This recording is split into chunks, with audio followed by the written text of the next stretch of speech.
Thank you, Prabhuji. Thank you.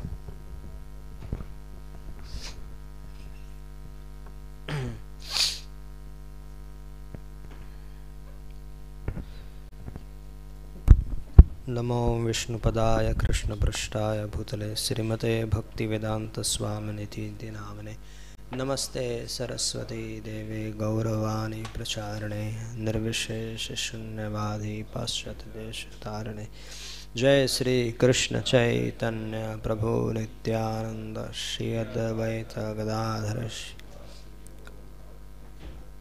Hare Krishna Krishna Krishna Hare Hare Hare Rama Rama Rama Hare Hare. So today we are going to have a discussion on how to study Bhagavatam and how to give classes on Shrimad Bhagavatam.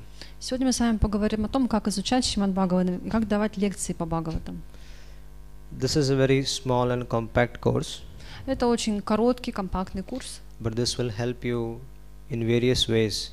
Но он поможет вам в разных ситуациях. Shrimad Bhagavatam is the form of the Lord. Шримад Бхагаватам — это форма Господа. It is not different from Krishna. Он не отличен от Кришны. It has especially appeared in this age of Kali for delivering the conditioned souls. Он явился в этот век Кали для освобождения обусловленных душ. So it is very important for each and every devotee that he takes shelter of Shrimad Bhagavatam. Поэтому это очень важно, чтобы каждый преданный принял прибежище у Бхагаватам. And there are three ways of doing it. И это можно сделать тремя способами. One is by hearing about it from an Bhagavata devotee. Первое — это слушать его от преданного Бхагаваты. Second is reading it carefully. Второе — это внимательно его читать. And third is glorifying in the assembly of the Vaishnavas. И третий способ — это прославлять его в обществе преданных. So generally, as devotees, we all are very eager to do these three things. И как преданные мы всегда готовы делать эти три вещи. But still there is always some help needed in terms of how to read and how to speak Srimad Bhagavatam. Но также нам нужна помощь в том, как читать Бхагаватам и как давать лекции по нему. Because in the Bhagavatam class, the Bhagavatam has to be spoken. Потому что на лекции по Бхагаватам нужно как раз рассказывать Бхагаватам. Because when a person sits on the Vyasasana speaking Bhagavatam, Потому что если человек сидит на Вьясасане и рассказывает Бхагаватам, he is actually representing the Vedavyas, Shukadeva Goswami, Chaitanya Mahaprabhu and all our previous acharyas. он на самом деле является представителем и Шукадевы Госвами, и Господа Чайтаньи, и Висадевы. So it is very, very important that a person sitting on the Vyasasana gives high respect to Srimad Bhagavatam. Поэтому очень важно, чтобы человек, который сидит на Вьясасане, очень, очень уважал Шримад Бхагаватам. And when he is given an opportunity to serve Srimad Bhagavatam by speaking, И чтобы он мог представить Шримад Бхагаватам, рассказывая о нем. this has to be taken as a great service. Мы должны это воспринимать как великое служение. And it is very important that we are well prepared while giving classes on Bhagavatam. И важно, чтобы мы были хорошо подготовлены, чтобы давать лекции по Бхагаватам. So today we are going to discuss various ways of studying Srimad Bhagavatam. И сегодня мы с вами обсудим различные способы изучения Шримад Бхагаватам. How and why should we make personal notes for giving classes? Как и зачем мы должны делать личные заметки для того, чтобы давать лекции? How to present a class on one verse? Как проводить лекцию по одному стиху? And how to present a 3, 5 or 7 day seminar on Bhagavatam? И как проводить 3, 5 или 7-дневные семинары по Шримад Бхагаватам?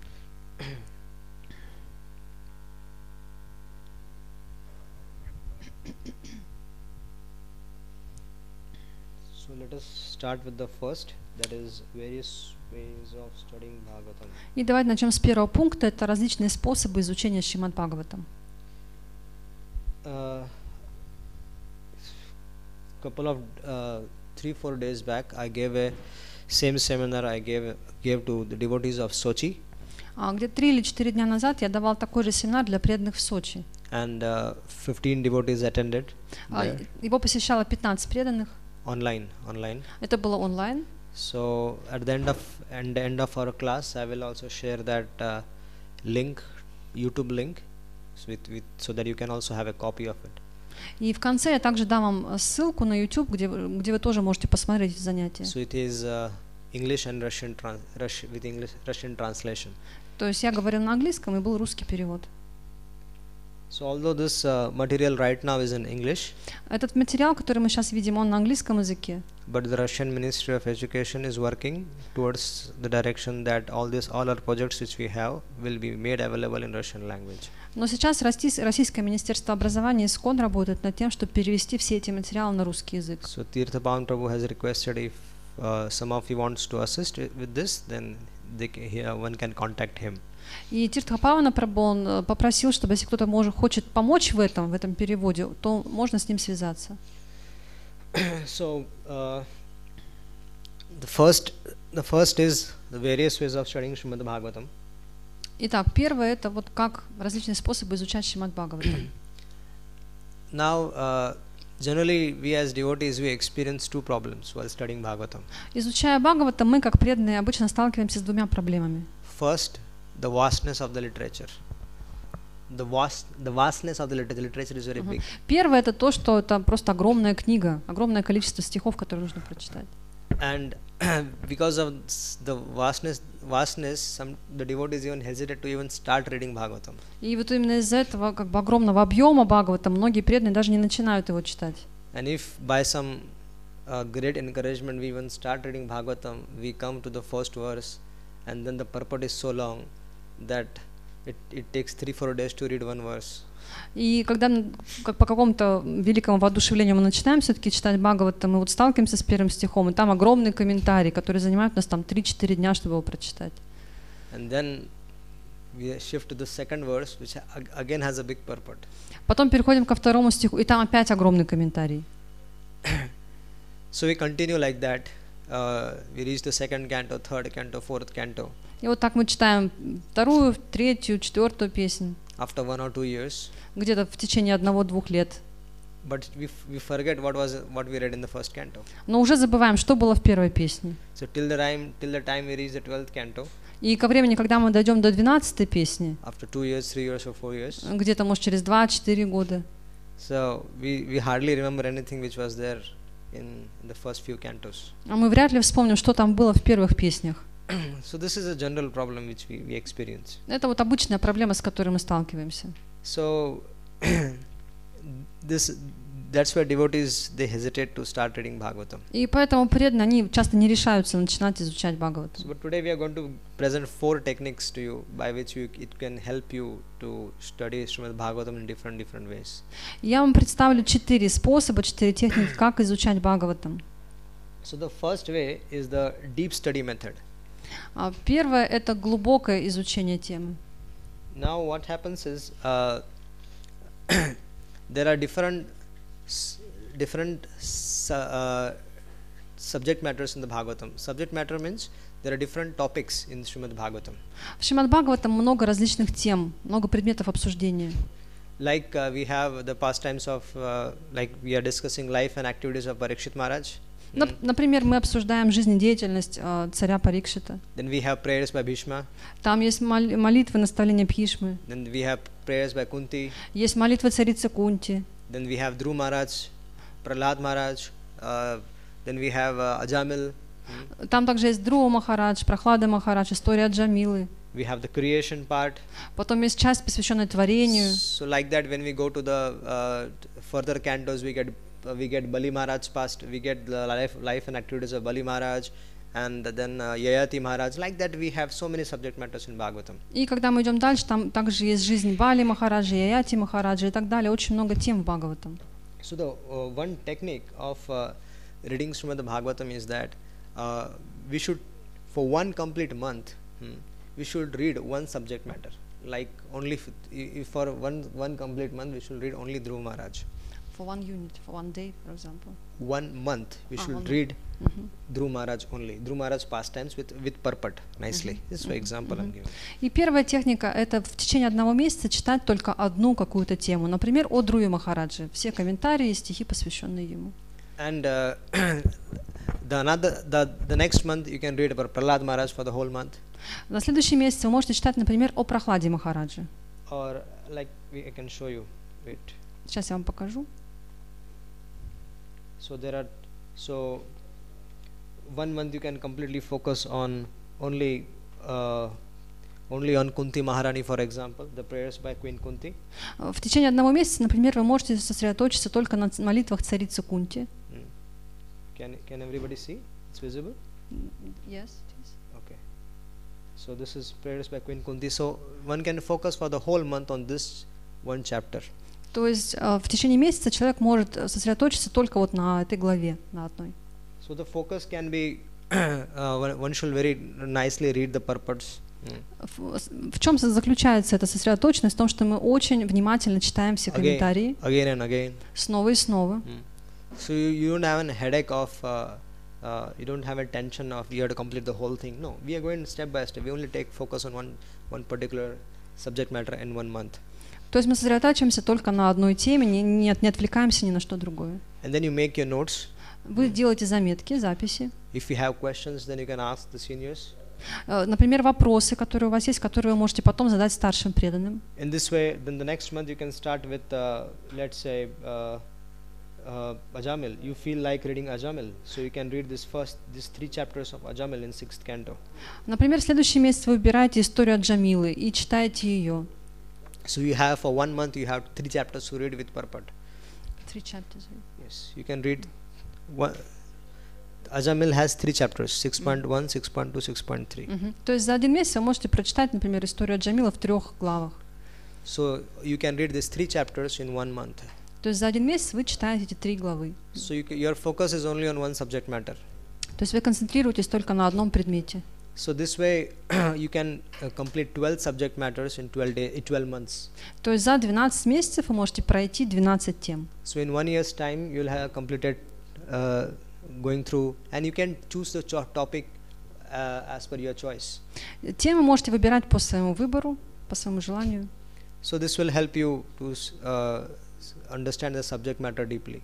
И это поможет вам глубже понимать эти темы. Is this clear? Or это понятно или что-то еще? Any questions on this? Вопросы есть по этому? Actually, I have a question. Okay.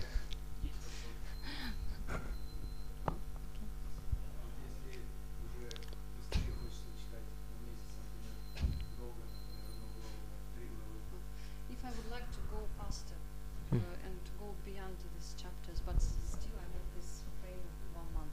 Oh, like yes, if you're done with it, then you can shift to the next subject matter.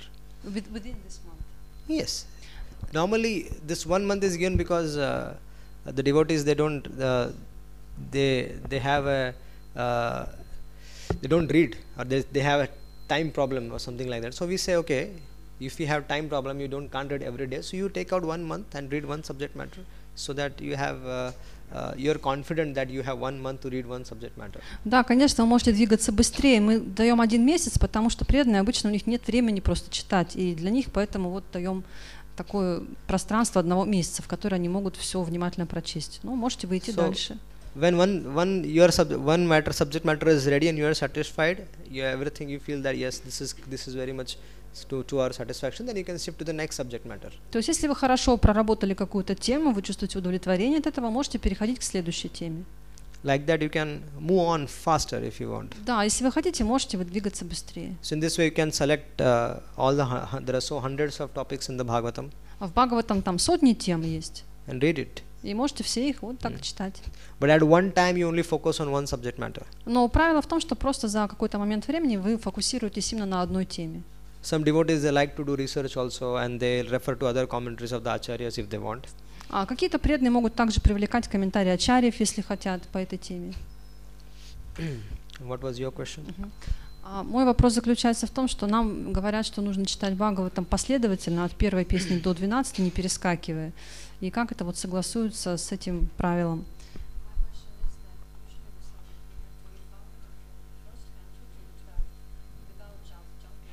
Yes. Yes, generally it is advised that first canto to 12th canto, it is there. But this is normally, this is this standard. But if devotees want to taste the cake from different angles, then to encourage them studying Bhagavatam, they can shift to other subject matters also. Ну да, обычный стандарт и правило, что мы читаем песни последовательно с 1 по 12, но чтобы вдохновить преданных, чтобы их стимулировать, мы говорим, что они могут взять какие-то темы из других частей. For the new devotees, it is said that they should do like that. But here we are reading there are everyday Bhagavatam classes, and already we have heard so many times on different subject matters. So this is a self-study thing. So you can choose your subject matter and read. То есть это стандартное правило, оно больше всего применяется к новеньким преданным, но мы, которые уже как бы слышали многие разные темы, также даем лекции по Бхагаватам, мы можем выбирать для изучения разные темы. So Bhagavatam is like a cake. Like a cake? And you can eat it from anywhere. То есть Бхагаватам это как торт, который вы можете есть с разных сторон. So it will taste same. А вкус будет тот же самый.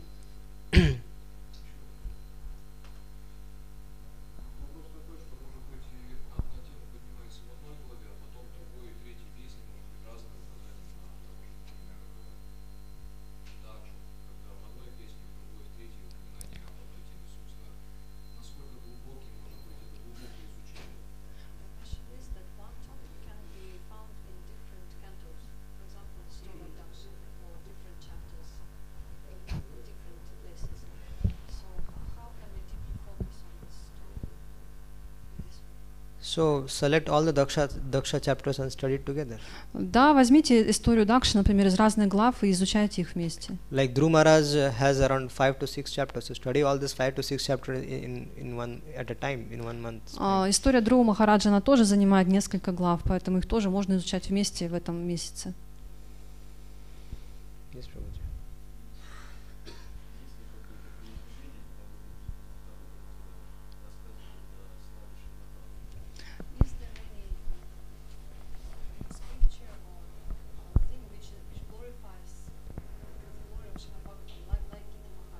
Yes, in Padma Puran there are 6 chapters which talks about glories of Shrimad Bhagavatam. В Падма Пуране есть 6 глав, которые посвящены прославлению Шримад Бхагаватам. And I have spoken whenever I travel outside India, and I don't give the same seminar at all the places. There are always different subjects to discuss all the time. So at one place there is always glories of Shrimad Bhagavatam. Когда я путешествую вне Индии, я даю семинары всегда на разные темы, и обязательно в каком-то месте я даю семинар по славе Шримад Бхагаватам. So if you want one class, we can there are six chapters, but in one class, in 1 hour's time, we can one day we can have the whole Mahatmya of Bhagavatam here. То есть мы один день, кстати, мы можем посвятить тому, что как раз поговорить о славе Шримад Бхагаватам. But in the morning session, not in the evening. Не вечером, а утром. Any more questions? Еще какие-то вопросы? Yes, Prabhuji. Yes, Prabhu.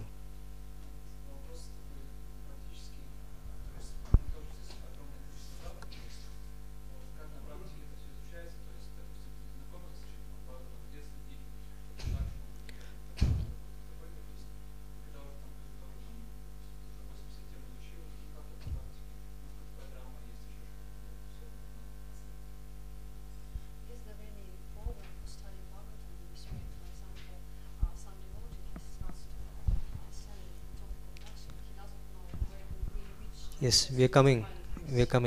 That's why today's class is for that. So we are showing four methods. We only showed you first. There are 3 coming up. Да, вот сегодня как раз мы об этом поговорим. Мы только пока первую технику разобрали. Сегодня мы тоже об этом скажем. Okay. Best Prabhuji.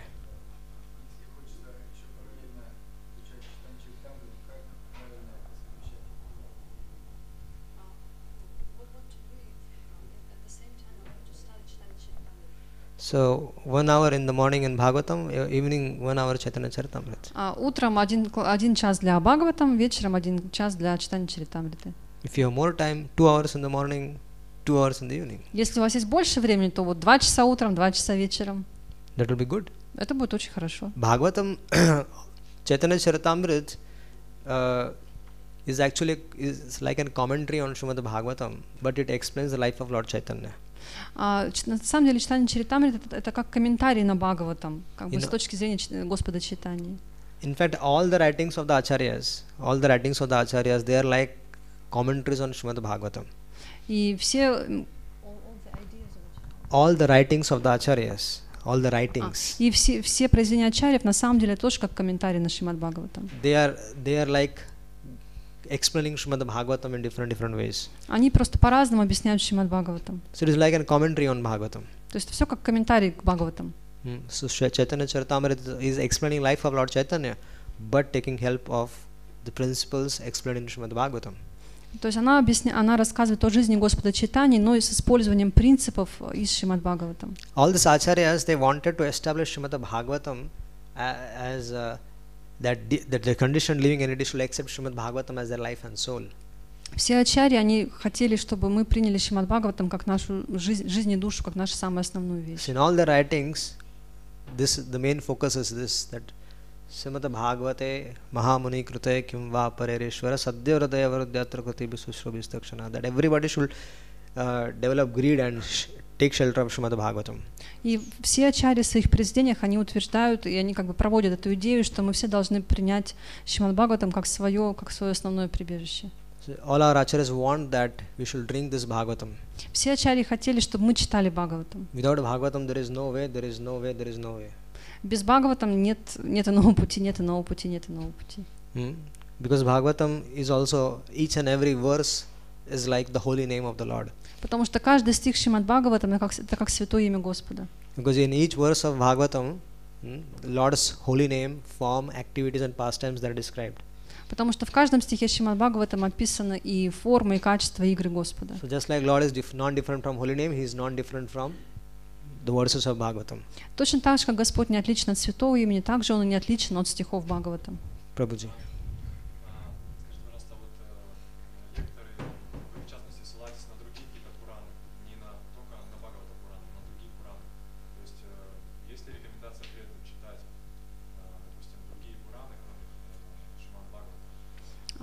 Giving lectures here and other people, they refer to other Puranas. Can you recommend devotees to also read other Puranas than Shrimad? Is it necessary? No, we don't refer other Puranas only for specific purpose. Only we go outside. Мы цитируем Пураны, обращаемся к ним только для каких-то конкретных комментариев. If the reading is done without proper guidance, then it will just simply confuse you. Если мы будем изучать их без надлежащего руководства, то они могут нас запутать. Because there are no proper translations available. Потому что нет хороших переводов Пуран. On different Puranas. Разных Пуран. And even if they are there, then they are not. They need explanation. We need to understand. И даже если они переведены хорошо, там нет надлежащих объяснений, чтобы их можно было хорошо понять. Here, Srila Prabhupada has given the commentaries, which is a summarization of the writings of all the Vaishnava acharyas. А здесь Шрила Прабхупада, он дал комментарии, которые являются обзором комментариев всех предыдущих ачарьев. These commentaries of Srila Prabhupada's Bhagavatam, this is, is like all the acharyas, right? The summary of all the acharyas he has put. It is not okay. То есть в его комментариях мы можем как бы видеть суть вот учения всех ачарьев. Problem with us is we don't read it. Наша проблема в том, что мы их не читаем. That's why we don't understand the glories of Bhagavatam. Поэтому мы не понимаем славы Шримад Бхагаватам. When one seriously takes to the reading of Shrimad Bhagavatam with the purpose given by Srila Prabhupada, если человек будет внимательно читать Шримад Бхагаватам с комментариями Шрилы Прабхупады, one will understand that everything is there in this, everything is there in that. Мы поймем, что там содержится все необходимое. Srila Prabhupada didn't write anything of his own. Шрила Прабхупада ничего не писал от себя. I did refer to different acharyas. When I read sometimes I refer to different acharyas. So what he has did is that he has taken the essence of all the acharyas and he has put in his purports. Что сделал Шрила Прабхупада? Он взял самое лучшее из комментариев других ачарьев и принес свои комментарии. In his own words, it is his own words, but he is speaking from the acharyas are speaking from his mouth. Это все его собственные слова, но как бы ачарьи говорят его устами. So it is very appropriate if we can only stick with this. Поэтому очень хорошо, если мы будем руководствоваться только вот тем, что есть в Бхагаватам. Yeah. Any other questions? Еще какие-то вопросы? So the first method is clear, that we study one subject matter for 1 month and then we can proceed to the other. In this way we can cover 12 subject matters in 12 months. Итак, первая техника состоит в том, что в течение 1 месяца мы изучаем какую-то одну тему из Шримад Бхагаватам, затем переходим к следующей теме, и так за год мы можем пройти 12 тем. Now second technique is a combination technique. Итак, вторая техника — это комбинация или комбинированная техника. Now if you can see in front of you, если вот вы можете видеть на экране,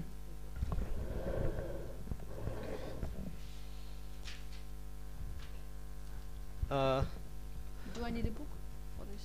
Huh? Do I need a first canto? No. It's okay. You can see what we have did here is we have taken the only translations of the entire Shrimad Bhagavatam, and we have put them together in various chapters and paragraph forms. Посмотрите, что мы здесь сделали. Мы взяли только переводы текстов Шримад Бхагаватам и разделили их на вот разделы, на параграфы. I repeat that these are only translations of Shrimad Bhagavatam which are put together in paragraph forms. Я еще раз повторю, что это просто переводы текстов Шримад Бхагаватам, которые мы разбили на параграфы. And it takes a person to read take only 15 minutes to 20 minutes maximum to read one chapter like this. И в таком виде человек может прочитать одну главу за 15-20 минут. So for devotees this style of reading will give them an overview of that particular chapter in a very short span of time. И если преданный будет изучать какую-то главу Бхагаватам именно таким способом, он это сможет сделать за более короткое время. So for devotees who are very busy in their services, и преданные, которые очень заняты в своем служении, and if they want to study Bhagavatam, и они при этом хотят изучать Шримад Бхагаватам, they can spare half an hour to 35 minutes per day. И они могут на это потратить где-то полчаса, там 35 минут в день. Then we recommend them this technique. И мы рекомендуем им эту технику. So for the first 15-20 minutes they have to read one chapter with only translation. И где-то за 15-20 минут они могут прочитать одну главу, переводы всей главы. And the next 15 minutes they have to read one verse with purport. И за следующие 15 минут они могут прочитать один стих с комментарием. Now, like for example, например, now because this translation is not available in English in this one, but you have Gita base where you have Russian translations. У нас нет русских переводов этих текстов, но у вас есть Gita base, да, где есть русские переводы Бхагаватам. So what we want is that now let's suppose tomorrow all of you start reading Bhagavatam in this way. Допустим, завтра вы начнете изучать Бхагаватам вот таким способом. So what you do is you read the first chapter of Shrimad Bhagavatam. Что вы делаете? Вы читаете первую главу Шримад Бхагаватам. Only translations. Только переводы. So it will take you 15 minutes. Это займет у вас 15 минут. Then you start with the first verse of first verse. И затем вы читаете первый стих. Now we understand the first verse has a very long purport. В первом стихе очень длинный комментарий. So you can divide it into 2-3 days. Вы можете разделить его на 2-3 дня. In this way, half an hour every day you can study Shrimad Bhagavatam with these two techniques. И таким образом каждый день вы можете за полчаса изучать Бхагаватам, используя вот эту технику. So what will happen? There are 335 chapters in Bhagavatam. 335 chapters in Bhagavatam. In whole Bhagavatam. Yes. Say it. 330. There are 335. Всего 335 глав в Шримад Бхагаватам. And sorry. It's okay.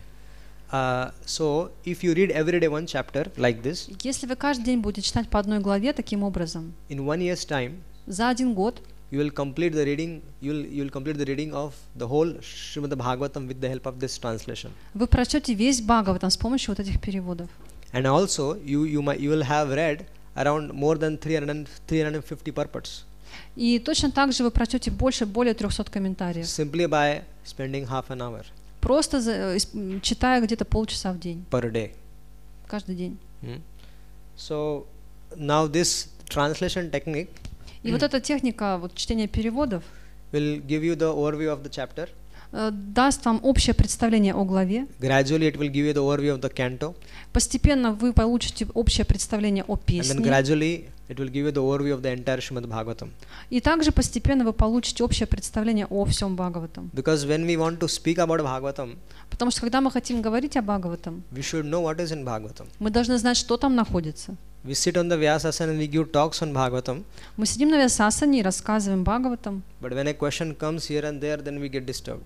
Но когда нам задают различные вопросы, мы впадаем в беспокойство.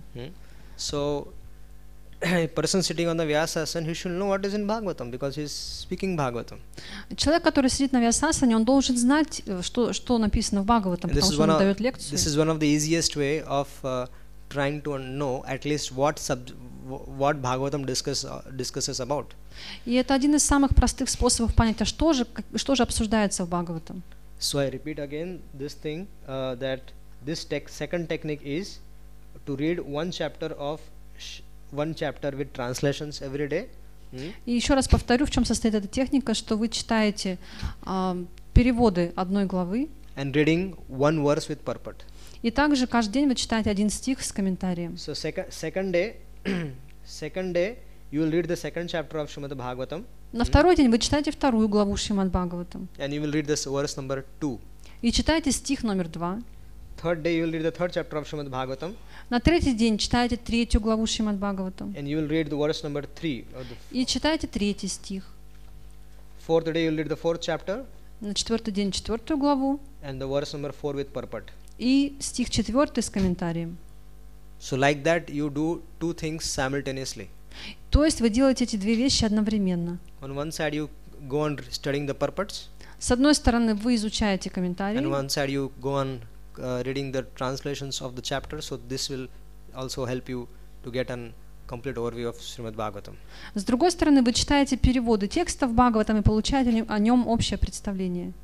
And once you are done, let's say after you are very quick in reading, so you complete the whole translations very quickly.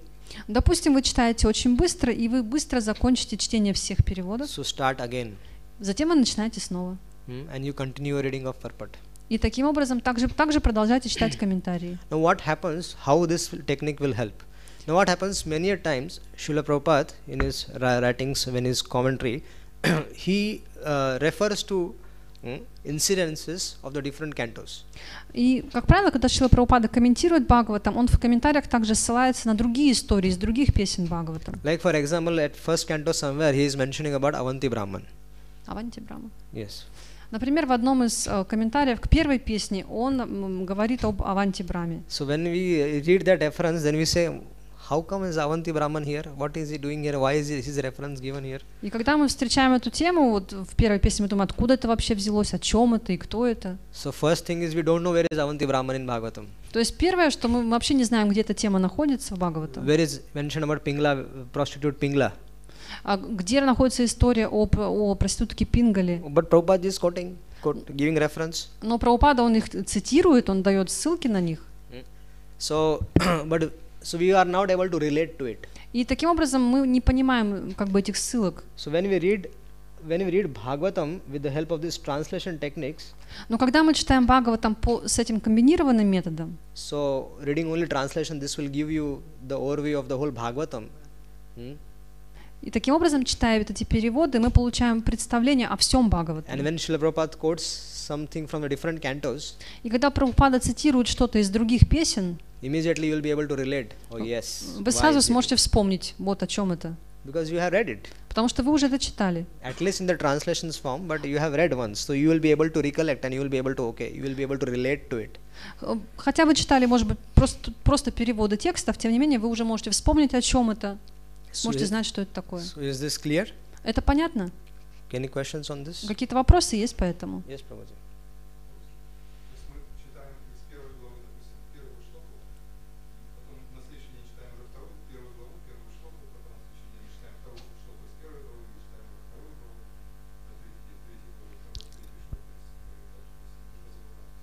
If I understood you right, so we read the first. You understand? We read first one text with commentary, first chapter, and first chapter, one chapter, one day, and second day, second chapter, and second text, first chapter. Yes. Yes. Yes. Yes. So when you are reading translations chapter by chapter. Когда вы читаете тексты из разных глав, одни за другими, so you are following that sequence, right? Вы следуете вот за этой последовательностью. So follow that sequence for reading of purports also. И также у вас есть параллельный процесс чтения комментариев и текста. Every day increase the counter by one. Every day read one purport. Каждый день вы читаете следующий комментарий, следующий verse стих. By verse, verse by verse. Так стих за стихом, стих за стихом. Is this clear? Это понятно? Yes, Prabhu.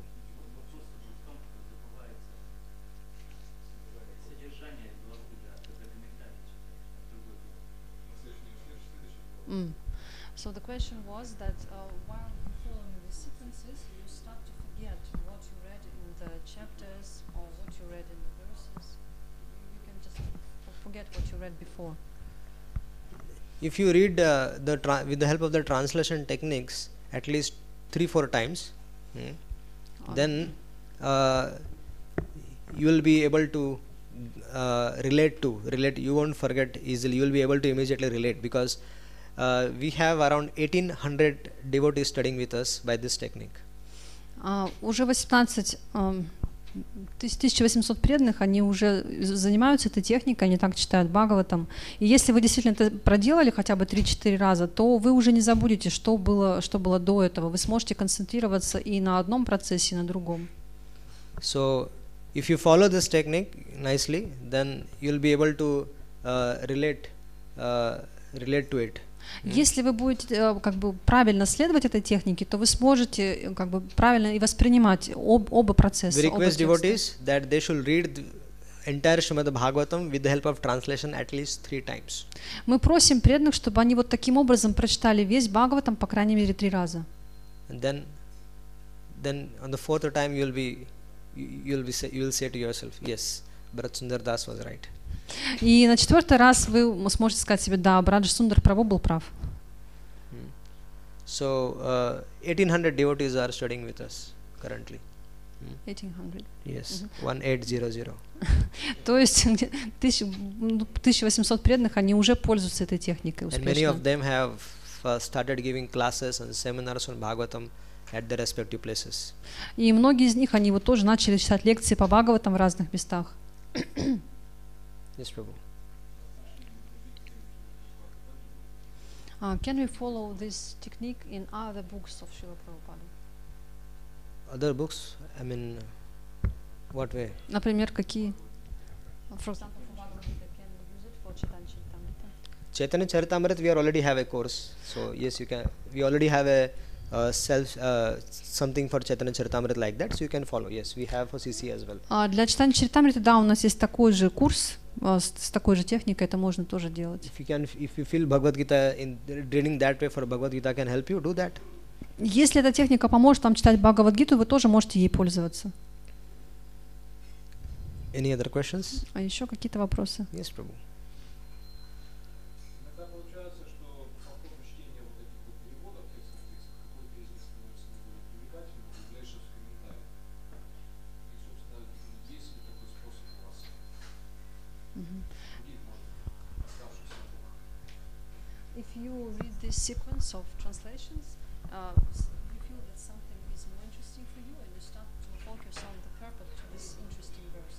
Is it relevant to your technique? Yes, if you feel that you feel something very interesting in In the translations, and you feel like referring to purport, do it.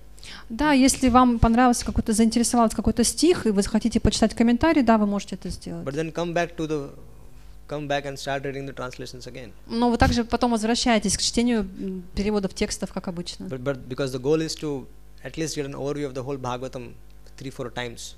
Потому что цель в том, чтобы прочитать весь Бхагаватам хотя бы 3-4 раза. We recommend that at least minimum 3 times of reading of the whole translations. Мы рекомендуем, чтобы преданные прочитали хотя бы 3 раза полностью весь Бхагаватам таким образом.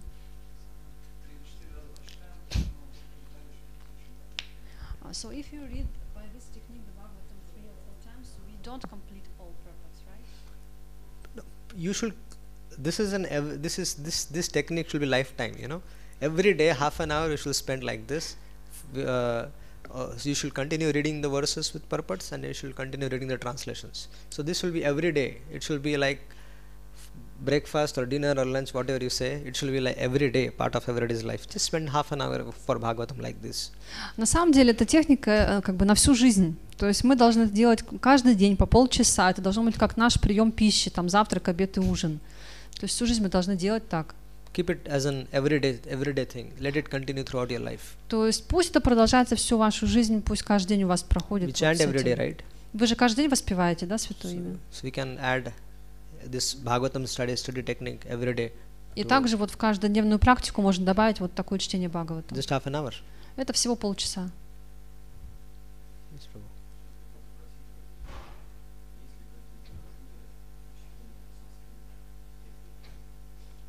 Can we found the tunes how to read this process?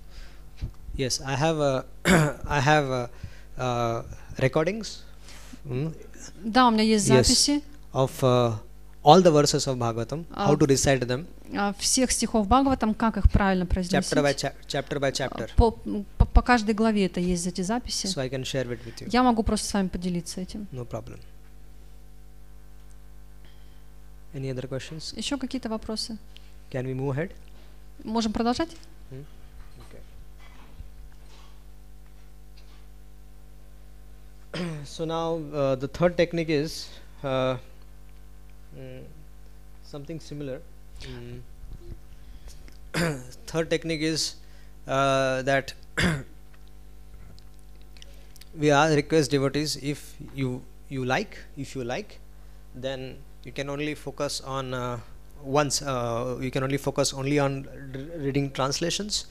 So every day you can read 3 chapters, 4 chapters, 5 chapters, depending on the time you have. Третья техника, она похожа на вторую. Это мы, если преданные хотят, они могут читать только сами тексты, переводы. И могут они за раз прочитать, может быть, 3 главы, 5 глав. So if you wish to complete the whole of, to get an overview, if you develop a greed to get an overview of Bhagavatam very quickly, then you can follow this technique and read 3 chapters, 4 chapters, 5 chapters, 6 chapters every day. Если у вас есть такое очень сильное желание прочитать весь Бхагаватам, то вот таким образом вы можете читать каждый день там до 5 глав. So as per availability of the time, you can do that. И со временем вы как раз это вот все сможете сделать. Just simply read. То есть просто читайте переводы. Someday you might read 3 chapters, someday you might read 5 chapters, someday you might read 10 chapters. То есть в какой-то день вы можете прочитать 3 главы, в какой-то день 5 глав, в какой-то день 10 глав. If some of you can understand English, если кто-то из вас может понимать английский, then this file which we have here, we can take a printout of that.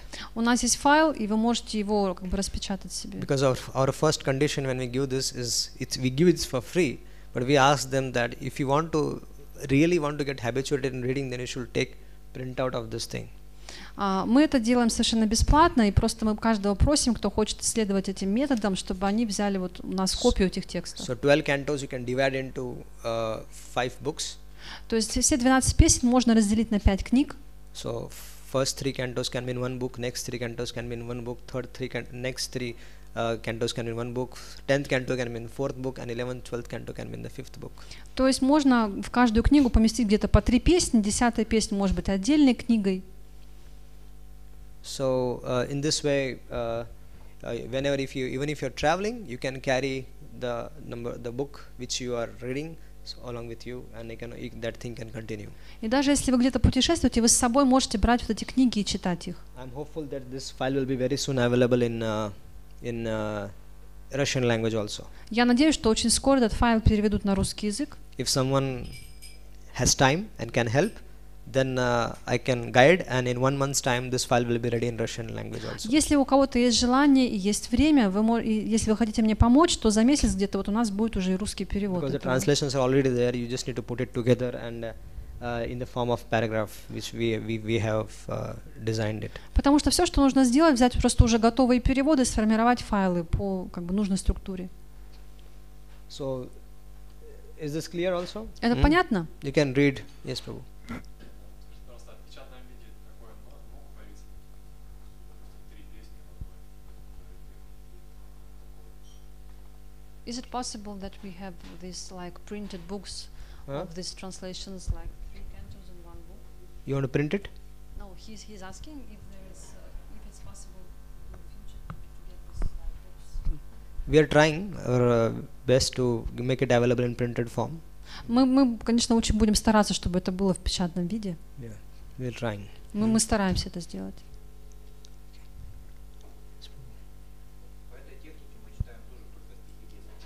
So in this technique, we're just reading translations, Yes, no purpose. Yes, we only read translations, like we read Krishna book. We read sometimes Krishna book, right? So Krishna book reading is so similarly you can simply focus on reading the whole translations. Да, здесь комментариев нет, мы читаем только тексты, как вот в книге Кришна, мы же тоже там читаем только сам текст. Так же и здесь. So getting inspiration from Krishna book only we have designed this thing. И то есть мы на самом деле, как бы нашим вдохновением для этой техники как раз была книга Кришна. Now we provide you now here what we do is during the time of Kartik or during the time of Gaura Purnima, some devotees they go to Vrindavan and they do parikrama every day. They like going to doing parikramas and spend time in Dham. Также есть такая вещь, что преданные, например, на Картику, на Гаура Пурниму, они едут в Индию, они там ходят на парикрамы. And they hear from the devotees. Они слушают преданных. In this way they want to spend their Purushottam Maas or Kartik Maas or Gaur Purnima. И вот таким образом они хотят проводить там месяц Пурушоттама, Картику или Гаура Пурниму. So if you want to absorb yourself for 1 month like this in reading of Bhagavatam, если вы хотите на 1 месяц полностью погрузиться в чтение Шримад Бхагаватам, then we have made a timetable for all of you. У нас есть такая таблица. So it's a 1 month timetable. Она рассчитана на 1 месяц. If you can spend 5 hours per day, если вы можете посвятить этому 5 часов в день, then in 1 month's time, by following this timetable, you can complete the reading of whole of translations in 1 month's time. То с помощью этой таблицы за месяц вы сможете прочитать все 12 песен, переводы всех 12 песен. Actually, it is very important that that we know what is in Bhagavad, because while reading the commentaries, certainly the commentaries are self-explanatory. То есть наша цель в том, чтобы получить представление о том, что содержится в Бхагаватам. The commentaries of Srila Prabhupada are very well written, very well presented, and it's very easily the subject matter has been convinced. Комментарии Шрилы Прабхупады, они как бы объясняют сами себя, они очень хорошо написаны, очень понятно, там как бы содержится вся суть. But still to get deep into it, if we get this opportunity to read the whole of Bhagavatam, and then if we read the purports, then it will be very different thing.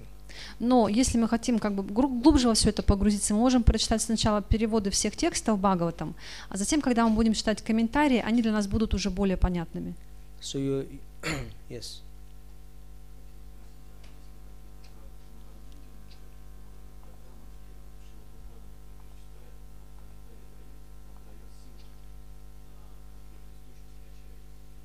Is there some programs, maybe computer programs, where could we see the references that Srila Prabhupada gives in his purpose to other channels? Is there some source? Yes, the way the folio is there. Russians, they don't have a folio. Russia. It's in English. Это есть в программе Vedabase. Folio. Folio.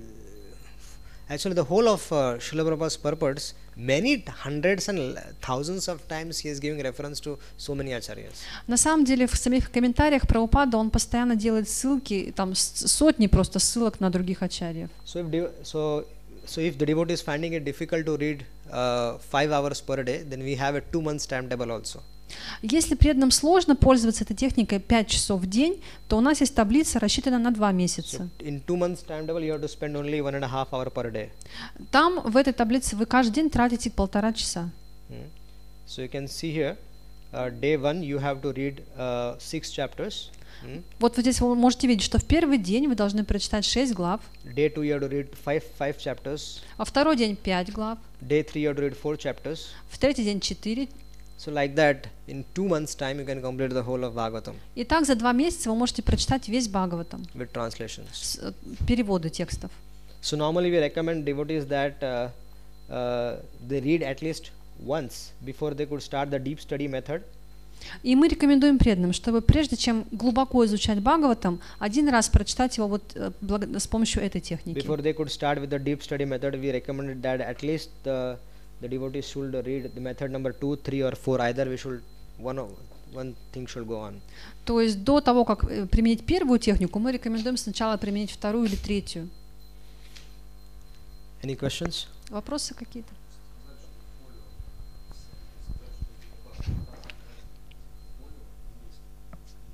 Ну, я так сказала. Я Ведабейс сказала. Yes, Gita base also is there, right? Да, также есть и Гита-бейс.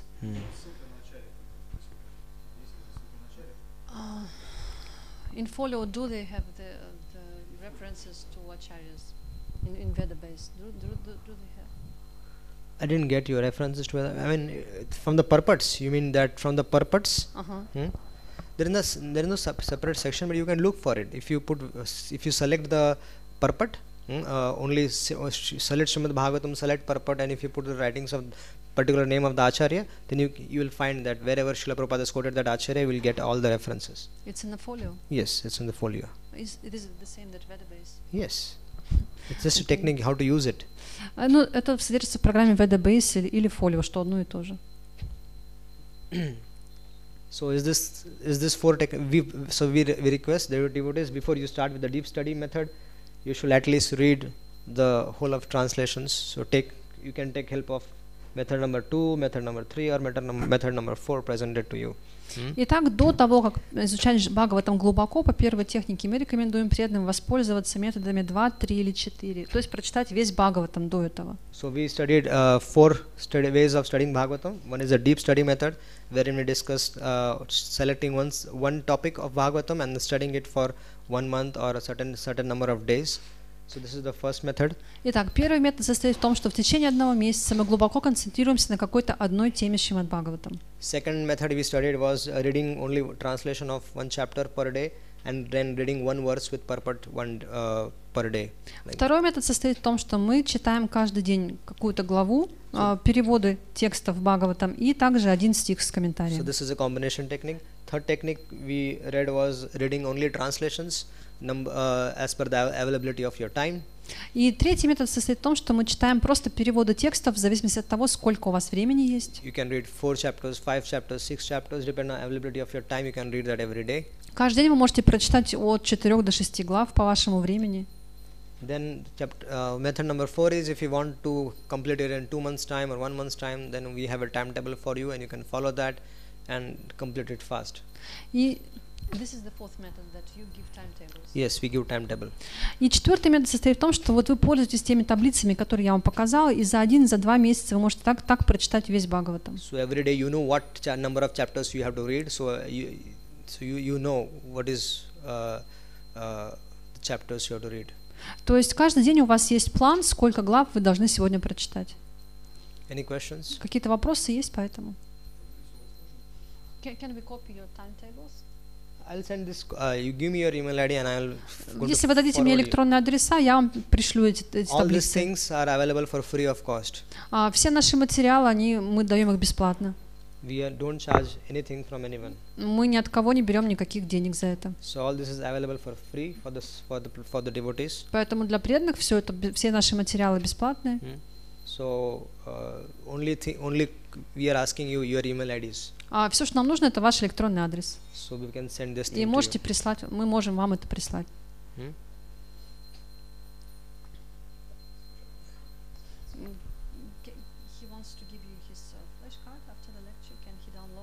Yes. Да, конечно. Yes. No problem. Any questions? Should we Вопросы какие-то? Shall we go on the next? А может быть следующее уже? Будем продолжать? Yes, we can. Okay.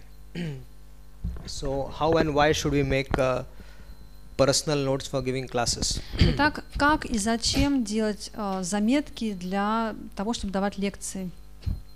So giving of a class, as I told you previously also, that it is a service. Давать лекции — это также служение. Service to your spiritual master, service to Chaitanya Mahaprabhu, service to Veda Vyas, service to all the acharyas. Это служение нашему духовному учителю, это служение Весадеви, всем предыдущим ачарьям, Чайтанье Махапрабху. So it shall not be taken lightly. It should not be taken lightly, easily. Поэтому вы должны относиться к этому серьезно. So I have asked many devotees, how do you give class? И я многих преданных спрашивала, как вы готовитесь к лекции, как вы ее делаете? Как вы... So I asked them, when you are prepared, how you give class, and when you are not prepared, how you give class. И он спрашивал, что если вы готовитесь или если вы не готовитесь, как проходят ваши лекции в So зависимости most от of the этого? time, the devotees, they said that when we are not prepared, И, как правило, преданные говорили, что если мы не готовились, then we have a very nice technique of giving class. then we have a very nice technique. Yes. Что это очень хорошая техника, как раз давать лекции. When you are not prepared, still, I said, yes, still I give very nice classes. Даже если вы не готовы, все равно может получиться хорошая лекция. How? I said, how? I was also inquisitive, how? И я спрашивала, как у вас это так So they получается? said, we sing Jai Radha Madhav for a long, long time. И они говорят, что просто нужно говорить очень долго. Then we have to recite the, then we, Петь? То есть надо просто петь Джай Рада Мадхава долго очень. then when we have to recite the verse, we ask many devotees to recite the verse. When we recite the Bhagavatam verse in the class, then we asked many devotees to recite the verse. To help us. Tell her. То есть просто когда дело доходит до стиха, просто его тоже долго-долго все читают, долго повторяют. Like there is a verse on the there is a verse we need to speak on today. So I will ask everybody, please read the verse, recite the verse, everyone. То есть, например, у нас есть стих для того, чтобы мы его сегодня читали. Я прошу всех присутствующих его прочитать. So that takes more of your time. Это в основном. This is the answers. This is the general answers which I have got. И вот так лекции проходят. И на самом деле преданные вот так мне рассказывают, что такие лекции тоже бывают. Then a lot of time goes on the purport. Потом очень долго читают сам комментарий. So it's up to you how you read the purport. Also will take consume a lot of time. Это зависит от вас, как вы это будете делать. Тоже может занять очень долгое время. So the amount of time left with you is only 15 minutes. И вам остается говорить всего минут 15. So 15 minutes class is manageable. Ну, это можно сделать, за 15 минут что-то рассказать. So this is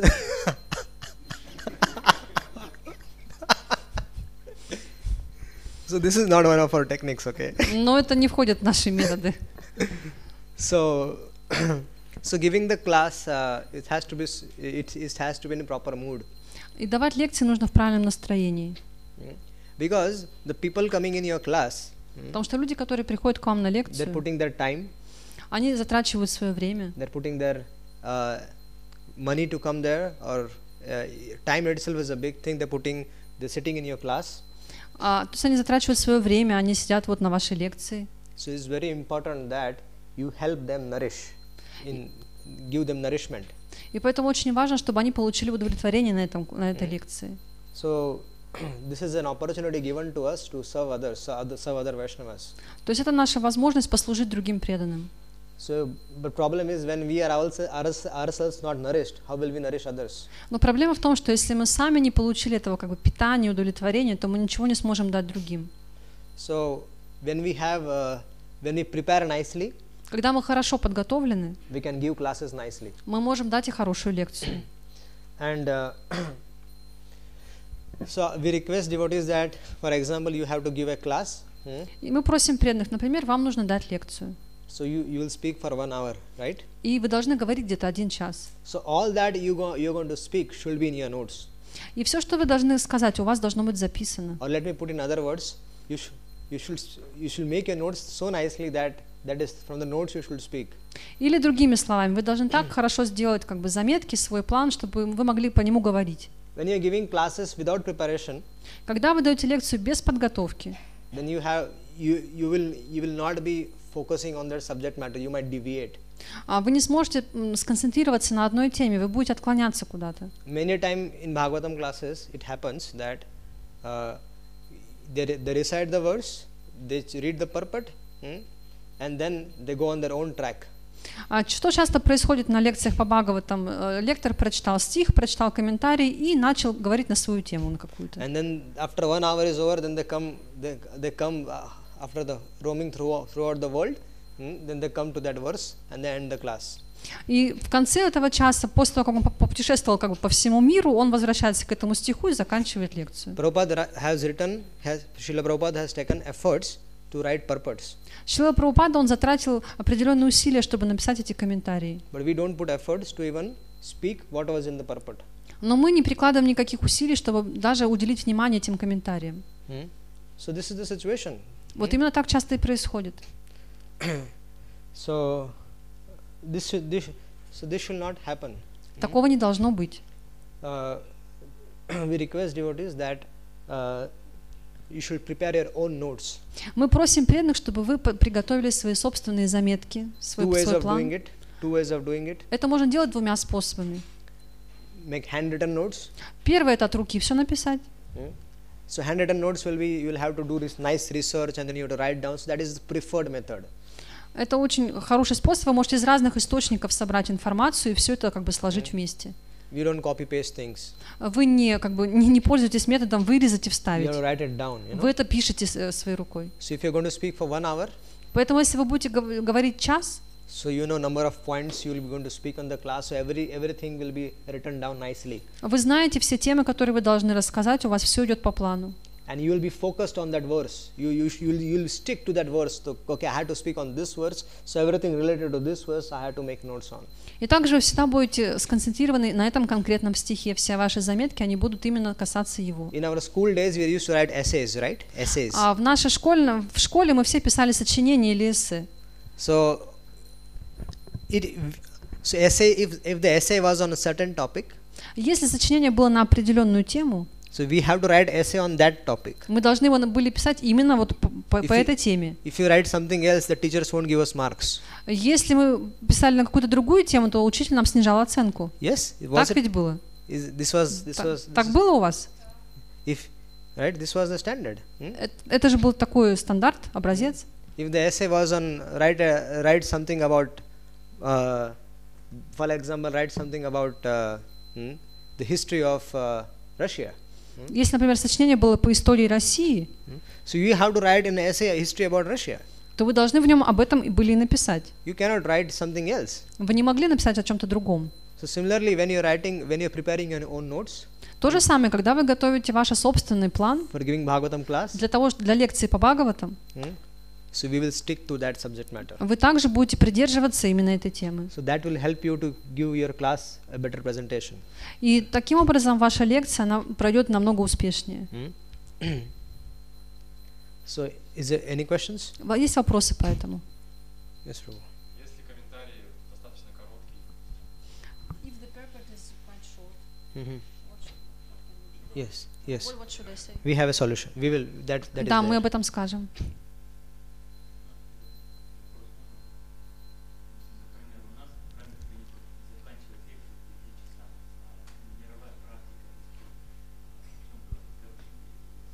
In our temple, we end the lecture by 9 o'clock in the morning. But in the world, what is the standard? When to end the class? Normally they speak for 1 hour only. 8 to 9 is the standard time everywhere. Да, стандартное время везде это где-то 1 час. Да, до 9 Few places часов. they end at 8:45. 9:45. Or 6. 8:45. Class starts at 8 o'clock and they end at 9 o'clock. Да, как правило, начинается класс с 8 утра, заканчивается в 9 утра. Few places the class starts at 7:45 and ends at 9 o'clock. А где-то они начинаются в 7:45 и тоже продолжаются в течение часа.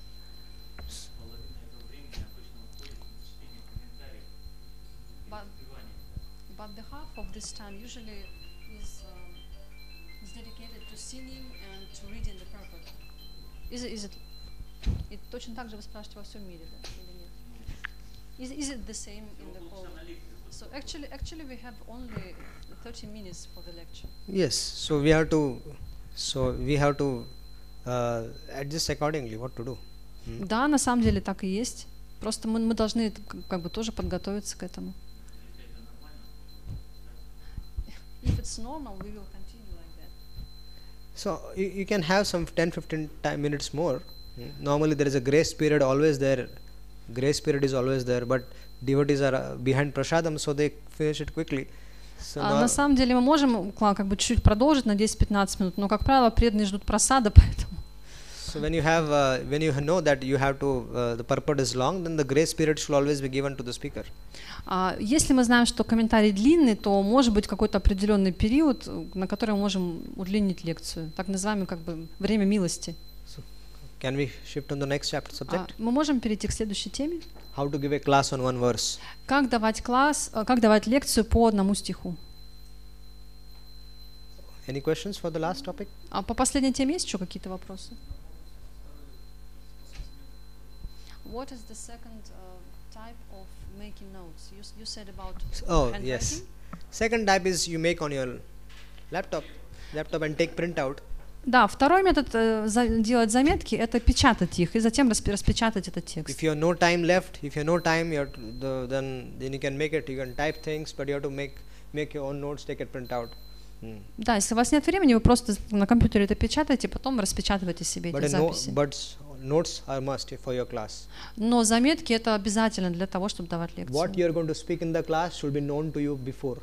То, что вы собираетесь сказать на лекции, должно быть известно вам до этой лекции. Don't depend on the mind. Whatever comes, I'll just speak. Не полагайтесь на свой ум, который просто вот будет что-то говорить. Even the karmis, when they give normal things, they prepare.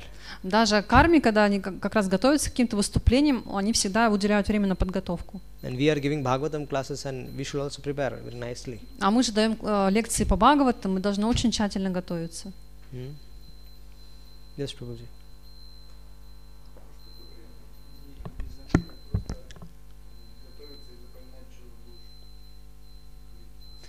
Is there another option that I don't make notes, but I try to collect in my mind what I have to speak? At least take down points. If your class has to be given, if you have a short time for preparation, then make points. At least make points. Take out one sheet and make points. Если у вас мало времени на подготовку, то хотя бы составьте краткий план того, что вы будете говорить на листе. Короткие тезисы какие-то, план такой.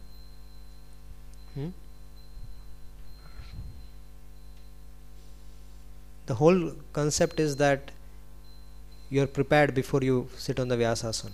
То есть вся суть в том, чтобы подготовиться до того, как вы сели на Вьясасану.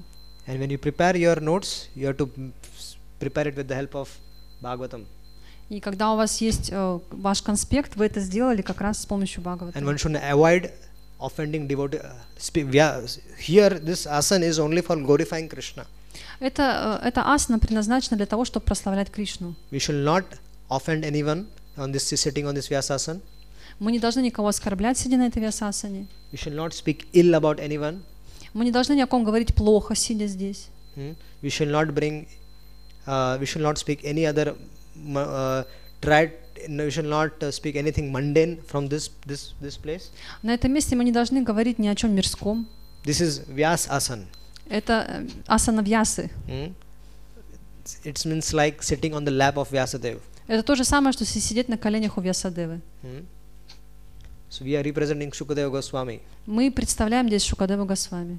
So Shukadeva Goswami, did he criticize anybody in the Bhagavatam? В Бхагаватам разве Шукадева Госвами кого-то критикует? No. Нет. Shukadeva Goswami didn't say ill about anyone. Шукадева Госвами ни о ком плохо не говорил. So this care has to be taken. И мы должны этому следовать. So Bhagavatam is a Bhagavatam class is an opportunity where we glorify Lord's activities, forms, pastimes, and also devotees' activities, pastimes. So this is the place where we glorify Krishna and his devotees. То есть это то место, где мы прославляем игры, качества, форму Кришны, и также игры и деяния Его преданных. If you want to, there are management meetings where you can discuss management thing. Vyasasana should not be a place where you are discussing about management. This is for glorifying the Lord and his devotees. Если вам нужно обсудить какие-то темы по менеджменту, у вас должны быть какие-то отдельные собрания для этого. На Вьясасане мы говорим только о славе Господа и Его преданных. Proper honor has to be given to this place and to the subject matter. Мы должны оказывать должное почтение и этому месту, и темам, на которые мы говорим.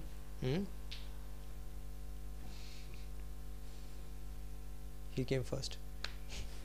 Он был первым.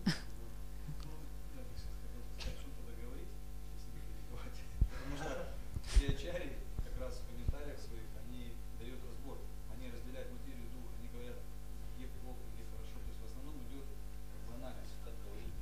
Ну да, как говорить и критикуют, потому что есть чистая катха, да, скажем, просто составление лил, а есть, чтобы человек понял вообще, где он находится, зачастую как раз идет речь об этом, о нашей мирской какой-то деятельности, где мы совершаем ошибки и так далее.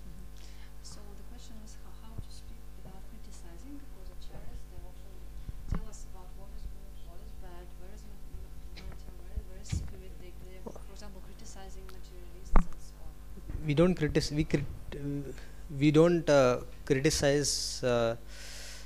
the person. We criticize the disease. We are only concerned with the impersonalists in general, the impersonalist idea. We have nothing with the person. If somebody is an impersonalist, we have nothing with that person. But when we want to okay. На самом деле мы критикуем не личность, мы критикуем болезнь. Да? Даже если речь об имперсонализме, мы критикуем сам имперсонализм, но не трогаем именно этого человека, который является носителем этих взглядов. So we have to condemn the idea of impersonalists, not the person. Мы должны как бы подвергать суровой критике сам имперсонализм, но не личность. For establishing the supremacy of Krishna, we do that. We do speak about that this impersonalism is not appropriate. We do speak that, but we don't criticize that person. Мы должны утвердить верховенство Кришны, и мы, конечно же, критикуем имперсонализм, мы должны это делать, но не критикуем саму личность. Yes. Бывает, что на лекциях спрашивают, вопросы задают преданные на личной практике, сады, там, может быть, что-то о личной жизни, то есть считается ли это прославление Кришны, уместны ли такие вопросы, Often devotees during the classes they ask their personal questions about their sadhana, some personal situations. Is it proper questions for the Bhagavatam class? Normally, questions should be those which are related to the subject matter. Как правило, вопросы должны относиться к предмету лекции. If there are personal questions, then that can be asked personally. Если есть личные вопросы, их можно лично и задать. So the people who are asking questions, they should also have little intelligence that the questions should be related to the subject matter. То есть слушатели этой лекции, они тоже должны понимать, что их вопросы должны относиться к теме самой лекции. When Shukdev Goswami is speaking Bhagavatam to Maharaj Parishit also asked so many questions. Когда Шукадева Госвами рассказывал Бхагаватам Парикшиту, он тоже задавал много вопросов. But everything was related to subject matter. Но все его вопросы относились к темам, которые Шукадева Госвами говорил. Shaunak Rishi, they asked questions to Shuta Goswami, but it was related to the subject matter. Шаунака Риши задавал тоже вопросы Сути Госвами, но все эти вопросы тоже были связаны с обсуждаемой темой. So that should be there. If you have any personal questions, that can be discussed personally. Если у вас есть личные какие-то вопросы, их тоже можно лично обсуждать.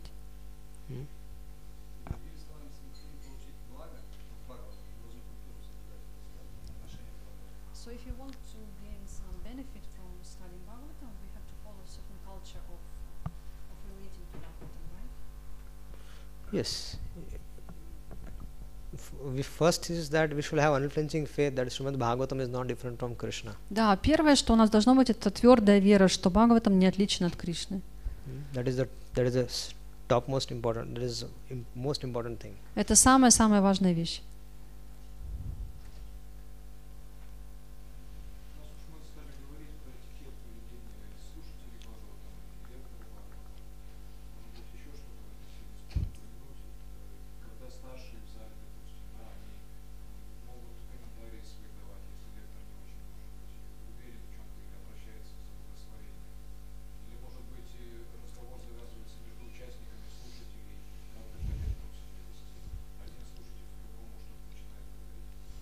The question is probably about the etiquette of giving lectures on Bhagavatam. Sometimes it happens that senior devotees who present here, they also start to comment, to give some notes on this lecture, or sometimes listeners, they start to speak with each other to discuss something. Is it proper on Bhagavatam class?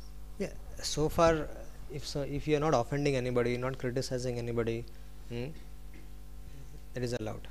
Да, это допустимо, если никто никого не оскорбляет и не критикует. And because the speaker who is speaking, he has to be respected hugely. Потому что тот, кто дает лекцию, его должны обязательно уважать. So because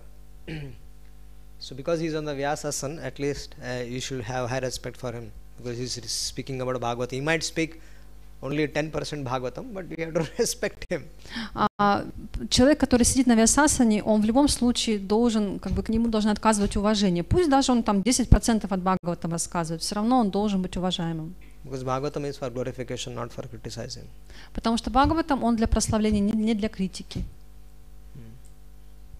And certainly, yes, the devotees, when they are speaking also, they should be also very careful what they are presenting. That's why we request them prepare nicely, speak from Bhagavatam itself, so that they are not in a situation where they are been researched.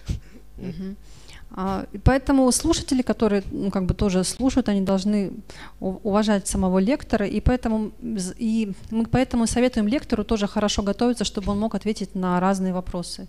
Yes, Mataji.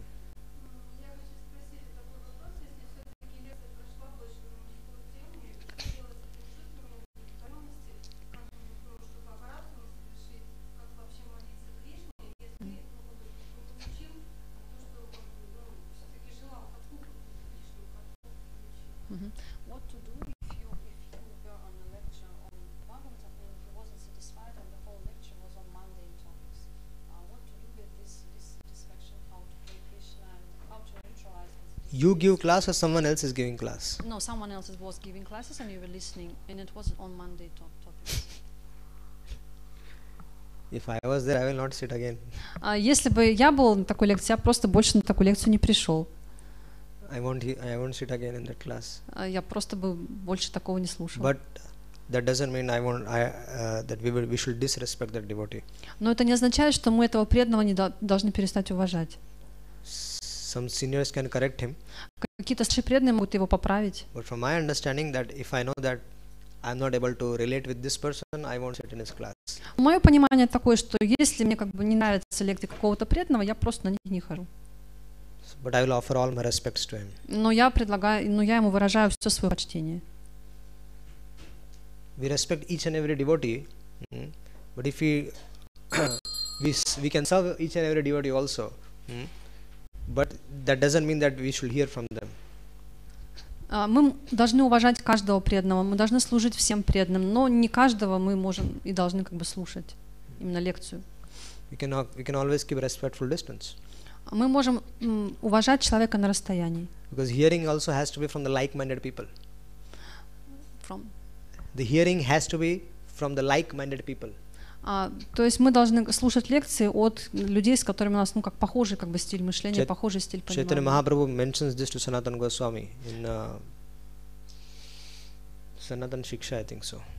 Господь Чайтанья говорил это Санатане Госвами, в Санатана Шикше, по-моему. Yes, Prabhuji.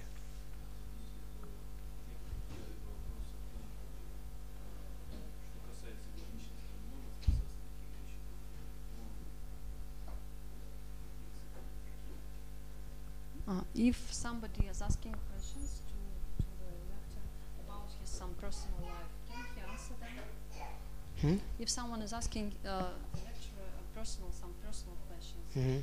Should he answer such questions? He can, if these questions are, it's up to depend on the question, you know. Это зависит от самого вопроса. Because if the question can benefit everyone, then it can be answered. Если этот вопрос принесет благо всем, то на него можно ответить. Personal questions are sometimes personal, but that can be there are general personal but general questions are there. Личные вопросы тоже могут приносить благо, потому что в них может содержаться какая-то общая идея, полезная для всех. But there are questions which are absolutely personal and it should not be discussed in the class. Then that can be discussed later on. Но бывают совершенно личные вопросы, которые нужно обсуждать вне класса. Okay, so let's start with how to present a class on one verse. И давайте перейдем к следующей теме, как давать лекцию по одному стиху. I met before I came here. I met in Vrindavan. I met Janardhan Maharaj. Когда перед тем, как сюда приехать, я во Вриндаване встретил Джанардхана Махараджа. And Maharaj told me they're going to ask you thousands of questions. И Махарадж сказал, что тебе там зададут 1000 вопросов. So get ready. Поэтому приготовься. So I want to stick to the subject matter and questions can come on later on. И поэтому я хочу тоже придерживаться своей темы. So how to present a class on one verse? Итак, как давать лекцию по одному стиху? So you might have your ways of presenting. У вас могут быть свои какие-то способы, как давать So лекции. we are only requesting you that add our method to it. Мы просим только одно, чтобы вы добавили наш метод к этому. You can continue with your own style. You can also, if you like, you can add our method. Вы, конечно, даете лекции в своем собственном стиле, просто можете добавить наши рекомендации. So now let's suppose you have to give a class on okay. Let's suppose I have to give a class on verse number 10 of the the 5th chapter of the first canto. Допустим, вам нужно дать лекцию по стиху 10, 15 главы первой песни. Now there are two ways to go about. И есть два способа, как это сделать. There are two ways we can deal with this class. То есть два способа, как провести эту лекцию. Now what happens? Sometimes the devotees, they are new devotees are there in the class. They don't know what was going on in previous verse. They might not be regularly attending the class. Бывает так, что на лекции присутствует много новых преданных. Они не знают, что было там до этого стиха, как бы они не очень хорошо знают содержание это. So in that situation, you can what you can do is you can summarize the. It is always good that you summarize the previous chapter or the previous verses. И что вы можете сделать при этом? Вы можете дать некоторый обзор предыдущих стихов или предыдущей главы. And then you gradually come to that particular verse. И затем постепенно переходите к вашему стиху. Because so the audience, they get an overview of what is going on since last few days. И таким образом ваша аудитория, она получит представление о том, что происходило вот в предыдущие дни, что вы обсуждали. And then gradually you come to the purport. И постепенно вы переходите к комментарию.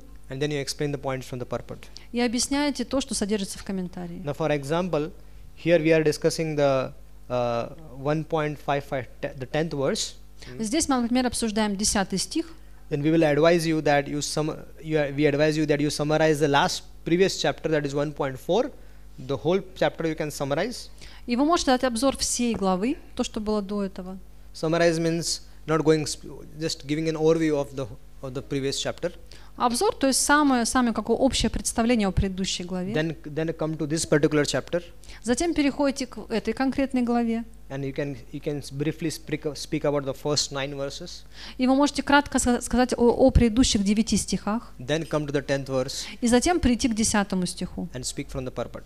И уже говорить о комментарии. This is the first technique. Вот это первая техника. Sometimes иногда you can summarize the whole canto also. Иногда вы можете дать обзор даже всей песни. Let's say, for example, you are in the 15th. Let's say there are so many chapters, and you are in the 15th chapter. Например, перед вашим стихом было много глав, и вы находитесь на 15 главе. Then you can summarize the first few. You can just simply give a summary of what is in the whole canto. И таким образом вы можете дать обзор вот всей песни, что говорилось до этого. Then come to that chapter. Затем перейти к своей главе. And then speak on that verse. И затем уже к своему стиху. So this is the one way of doing it. Это вот первый способ, как можно давать лекции. So, is it clear? Это понятно? Yeah, just 20 minutes more. Then 2 o'clock we'll stop. Ну да, в 2 часа мы с вами остановимся. У нас еще немножко времени есть. The second technique is, А второй метод в чем состоит? now the temple management is impressed by you and they again ask you to give the class next day. Например, что руководство храмом, оно было впечатлено вашей лекцией и на следующий день тоже просит вас прочитать лекцию. So certainly you won't repeat the same technique because you already have summarized the whole, given an overview of the last canto or the last chapter and you already spoken on that. И, конечно же, вы не будете повторять предыдущую технику, потому что вы уже рассказали и о предыдущей песне, и о предыдущей главе. So then your focus is on the purport. Тогда вы концентрируетесь только на комментарии. Then if that purpose is short, Если комментарий короткий, then you can always take help from the previous purports, few purports, вы можете воспользоваться несколькими предыдущими комментариями. and try to understand explain, give the clarity on that subject matter. И таким образом прояснить вашу тему. So because now your focus is only on purport, Потому что, и поскольку вы концентрируетесь именно на комментарии, generally Srila Prabhupada explains the purports very nicely and there are so many points he mentions in the purport. как правило, Шрила Прабхупада, он очень все подробно объясняет в своих комментариях, там много интересных тем. Now this is the time where our technique of reading the translations will help you. И сейчас вам как раз может помочь наша техника, когда вы читали только переводы текстов. So you have to relate. Now you have to, some of the points on the purport, you should be in a position to relate those points to different incidences from the Bhagavatam or from Chaitanya Charitamrita.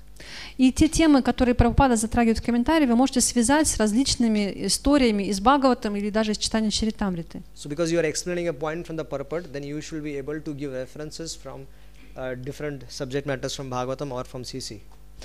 И поскольку вы объясняете какие-то конкретные темы из комментариев, вы можете привлекать вот источники из других каких-то глав или песен Бхагаватам или из читания Чаритамриты. So generally what happens, we give a mundane example Как правило, что происходит? Мы даем какие-то мирские примеры, to help our audience understand our subject matter. чтобы наша аудитория поняла вот ту тему, на которую мы говорим. But if that example is given from the scriptures itself, Но даже если эти примеры приведены из самих писаний, from the lives of the acharyas or from the Lord's pastimes in the Bhagavatam, примеры из жизни ачарьев или из деяний Господа в Бхагаватам, then the devotees will get the clear understanding of the subject matter. Тогда преданные лучше поймут тему, на которую вы говорите. And also this will help them nourish. И это также даст им больше удовлетворения. So our one request is, То есть наша просьба состоит в чем? before you start preparing your class, До того, как вы начнете готовиться к вашей лекции, that is before you make notes, до того, как вы начнете писать заметки, you have to read your subject matter at least 5 times. вы должны прочитать вот эту вашу тему как минимум 5 раз. Because each time you progress, then the 5th time the subject matter will be very clear to you. Потому что каждый раз ваше понимание будет углубляться. Now let's say, for example, you are speaking on the verse number 10, Например, вы говорите, вот даете лекцию по стиху 10, and your subject matter is for that is you have decided to summarize the last chapter и, например, для своей темы вы решили сделать обзор предыдущей главы and also the first 9 verses. и первых 9 стихов. So you should first read at least the translations of that last chapter and the few verses and then the purport, everything at least 5 times. И вот вы должны как минимум 5 раз прочитать все переводы стихов этой главы и этих стихов и сам комментарий. So this will give you the clear understanding of what is the subject matter. И таким образом вы намного яснее поймете, в чем вот состоит ваша как раз тема обсуждения. Then you make your notes. И затем вы уже пишете план. And then when the notes are ready, read the notes couple of times. И когда вы уже сделали свои заметки, то вы, пожалуйста, их пару раз хотя бы прочитайте. And you can always review your notes. То есть вы как бы их проверьте. When you have your handwritten notes or a printout, then take a pen and you can add things to it. You can subtract things from there. So you can do that. Вы можете что-то туда дописать, что-то добавить, что-то передвинуть местами. In this way, and when you read subject matter 5 times, you have prepared your notes, you read the notes, then take your bead bag and go on a walk. И когда вы сделали эту подготовительную работу, вы все прочитали на 5 раз, вы свои заметки сделали, затем уже... And try to meditate on the subject matter. Try to meditate on the subject matter. Yes. Затем вы можете, не знаю, там пойти на прогулку, медитировать на свою тему, как бы вот это обсуждение. And while contemplating on the subject matter, you can come up with more points which can be added. И пока вы размышляете на эту тему, вам могут прийти новые мысли по ней. Is it clear? Это понятно? Any questions on this? Есть вопросы по этому? Yes.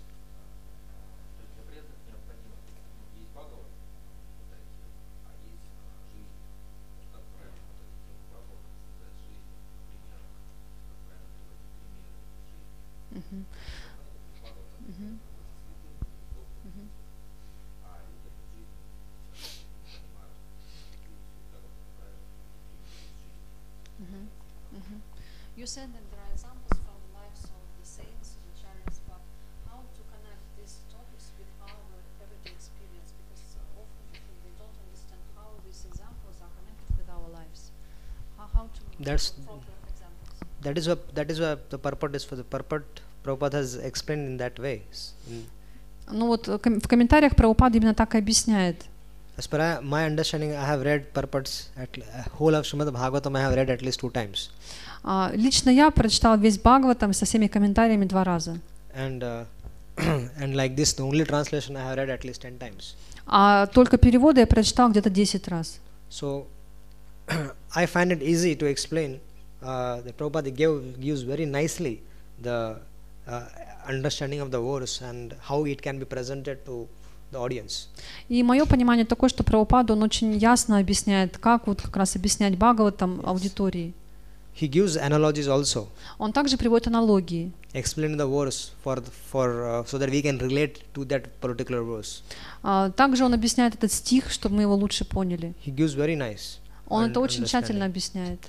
So, but if you feel that there are some examples which can be added and can be explained, you can do that also.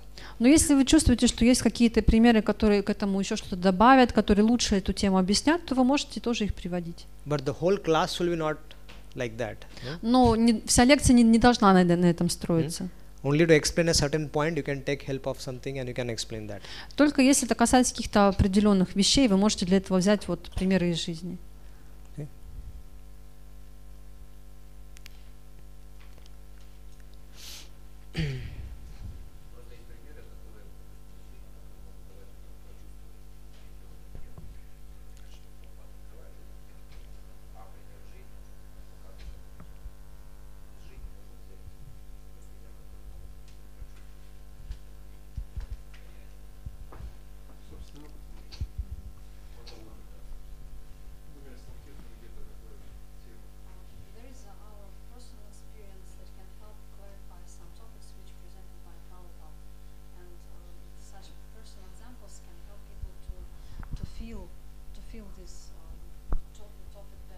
Yes, so you can give.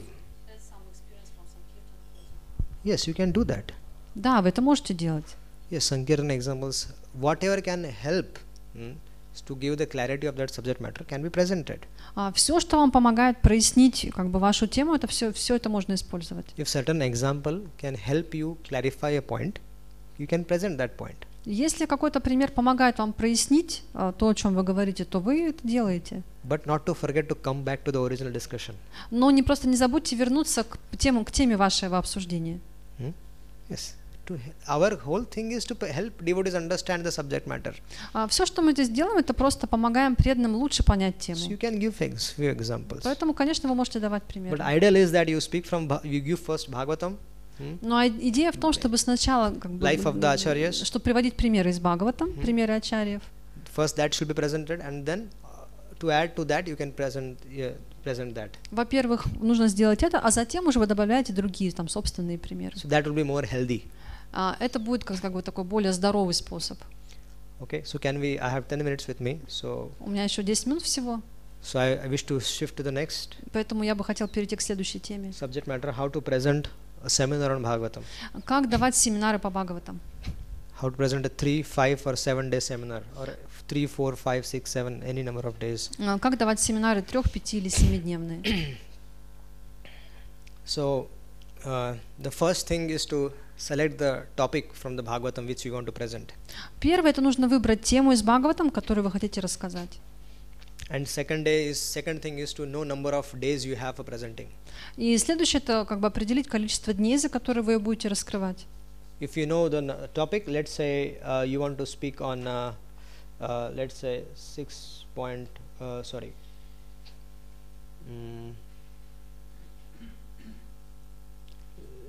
let's say you decide to speak on Ajamil. Например, вы хотите говорить об истории Аджамилы. Ajamil is in 3 chapters, 6.1, 6.2 and 6.3. Его история рассказана в 3 главах, с 1 по 3 в 6 песне. And then the first thing is to take printout of only these translations. Only translations, take a printout and read that subject matter at least 5 times. Первое, что нужно сделать, это распечатать вот переводы текстов именно этих глав и прочитать их минимум 5 раз. Now these 3 chapters which you can see in front of you, 6.1, 6.2 and 6.3. Вот эти 3 главы как раз перед вами. So you are giving a seminar, so you have to be well prepared. Вы даете семинар, поэтому вы должны очень хорошо подготовиться. So first is that reading only translations 5 times for these 3 chapters. То есть первое, это вы читаете на 5 раз все переводы текстов этих глав. This will give you the clarity of the subject matter of what is in that subject matter, what is there in these 3 chapters. You will come to know. И таким образом вы очень хорошо поймете, что содержится в этих главах. Then the next step is, now you know you have 5 days to speak on these three topics, on these 3 chapters, right? Итак, теперь вы знаете, что в течение 5 дней вы должны рассказать семинар по этим 3 главам. Divide 6 times, you'll be in a position where to understand, divide what you are going to speak on day 1, what you are going to speak on day 2, what you are going to speak on day 3, day 4, day 5, day 6, like that. Следующее вы должны разделить то, что вы должны рассказать по дням. Что вы должны будете говорить в первый день, во второй день, в третий и так далее. So that will only come when you know number of, when you read number of times, you get a clarity of the subject, then you can know, okay, day 1 I can speak on 30 verses, day 2 I can speak on another 30-35 verses, day 3 I can speak on 40 verses, day 4, day 5, day 6, like that. И это возможно сделать только если перед этим вы хорошо прочитали как бы все содержание этих глав, хорошо поняли, что там находится. Тогда можете разделить это все по дням. So when this is ready, когда это все готово, now you should start reading purports. Вот теперь вы должны начать читать комментарии. At least read once purport of all the 3 chapters. Once. Как минимум 1 раз вы должны прочитать все комментарии этих глав. And the second time you can start reading while making notes. И во второй раз, когда вы будете читать, вы уже должны делать записи. So till now you have read only translations of the 3 chapters 5 times. То есть до этого вы на 5 раз прочитали переводы текстов. Then you divide your with number of days you have. Затем вы поделили содержание на количество дней, которые у вас есть. So you know on day 1 what you're going to speak, day 2 what number of verses you're going to speak, you know already. Вы уже знаете, сколько стихов и что вы будете говорить в первый день, во второй и так далее. Now you read purports nicely. Теперь вы очень внимательно читаете комментарии. We request at least 2 times you read purport. Как минимум на 2 раза вы их читаете. So first time you can read like that, and second time while making your notes. Первый раз читаете просто так, второй раз вы уже делаете заметки. So now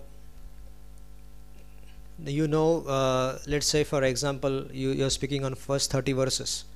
Например, вы должны рассказать о первых 30 стихах on day 1. В первый день. Then you have to prepare your notes in a way like you should go verse by verse and take some important points from the take out some important points from the purport, and then you can go on further verse by verse.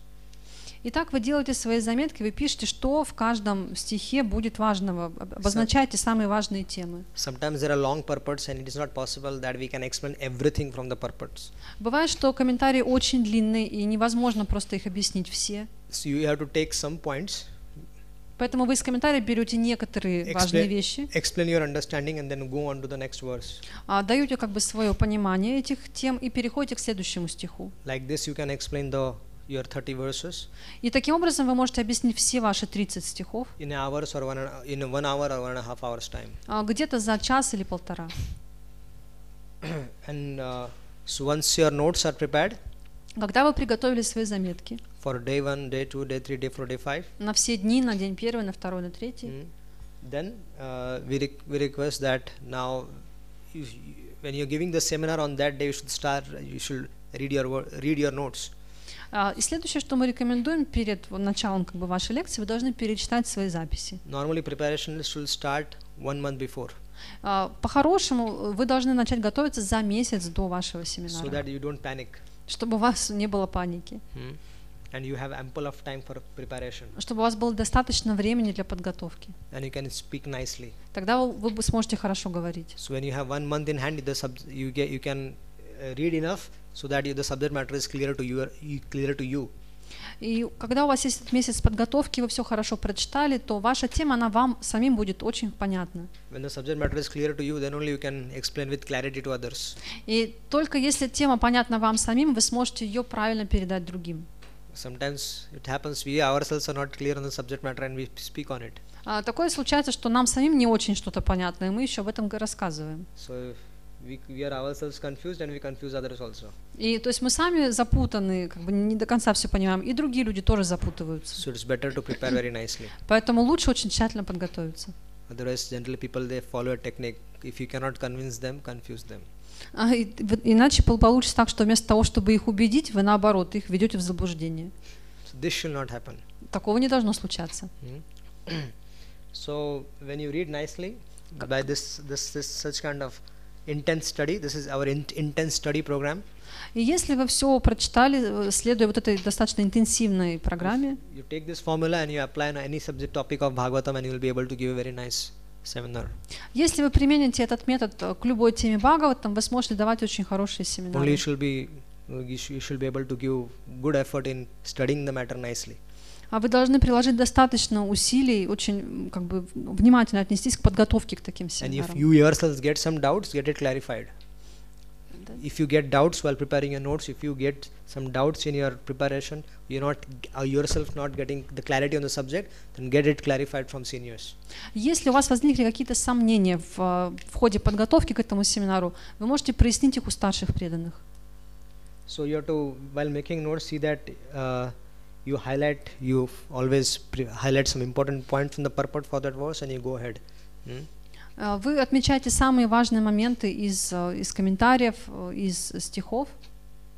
So this is how you can give seminar for 3 days, 4 days, 5 days, 6 days, 7 days. И вот таким образом вы можете давать семинары на 3 дня, на 5 дней, на 6, на 7. Any questions? Вопросы какие-то? Okay, Prabhu.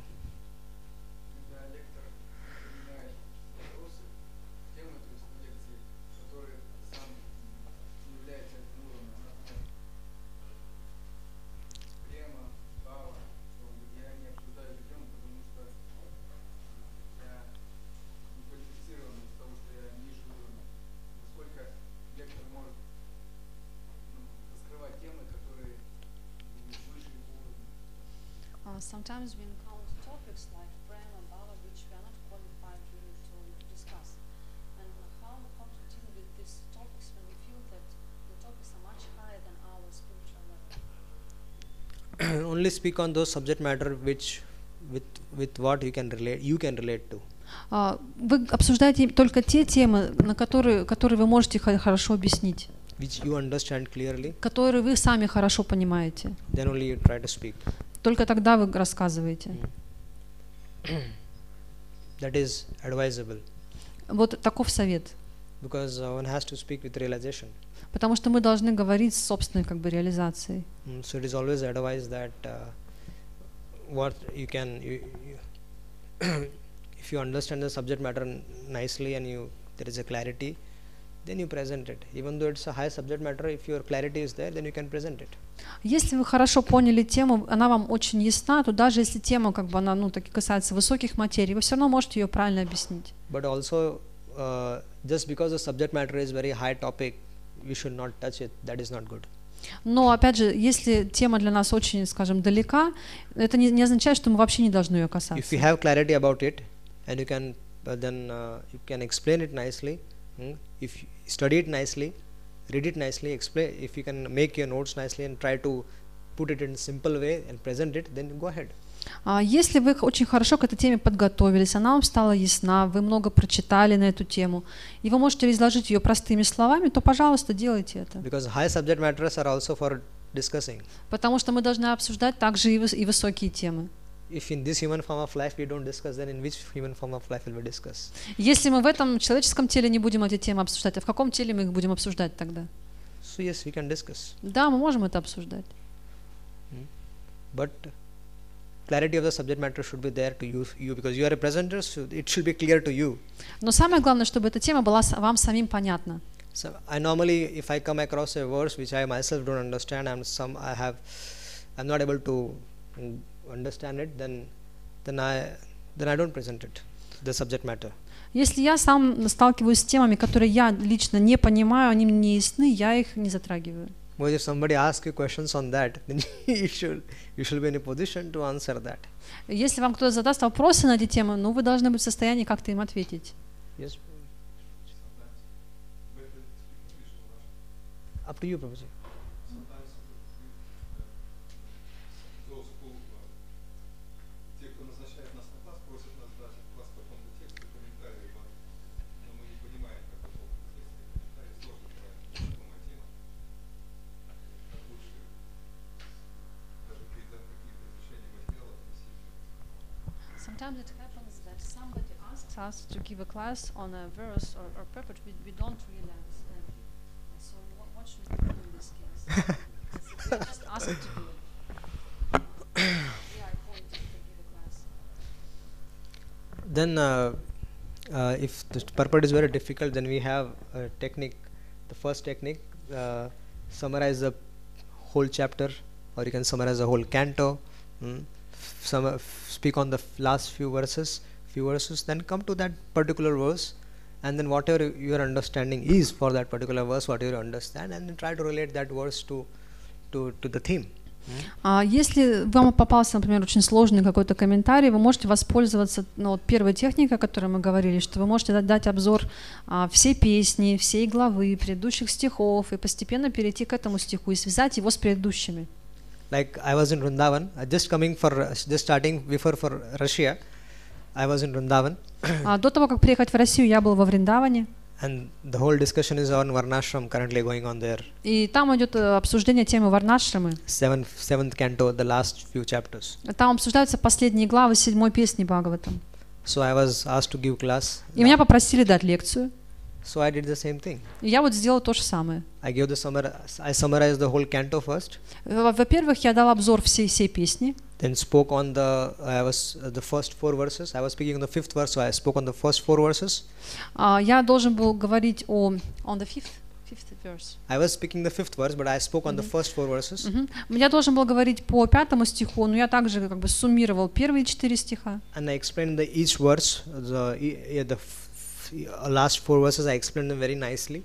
Я хорошо объяснил вот эти предыдущие 4 стиха. Sticking to that purport. Также придерживаясь комментариев, которые к ним были. Then I came to that 5th verse. Затем я подошел к этому 5-му стиху. And then whatever was explained by Prabhupada, I just explained that. И я просто объяснил то, что объясняют в комментарии Прабхупады. So that keeps things simple. Это все делает как бы все намного проще получается. Because it is good to do that because instead of adding my own things. Это хорошо, потому что я как бы ничего от себя не добавляю. Which I might not have a clarity on. Особенно если я чего-то не очень хорошо понимаю. So I shall not add. Я не должен тогда ничего от себя добавлять. So instead keep it simple and sweet. Просто делайте, чтобы все было таким простым и приятным. Any other questions? Еще вопросы? Сколько времени нужно для подготовки, как рекомендуется для подготовки к одиночной лекции?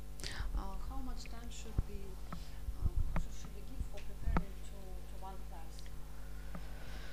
It is needed. Preparation means studying nicely, then preparing your notes. At least, if I had to give a class on one verse, I at least read 10 hours.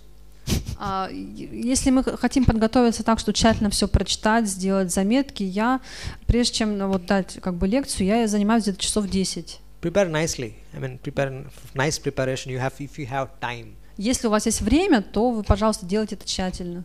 If you have no time, then whatever is available utilize it completely. Если у вас времени меньше, но все равно используйте его полностью.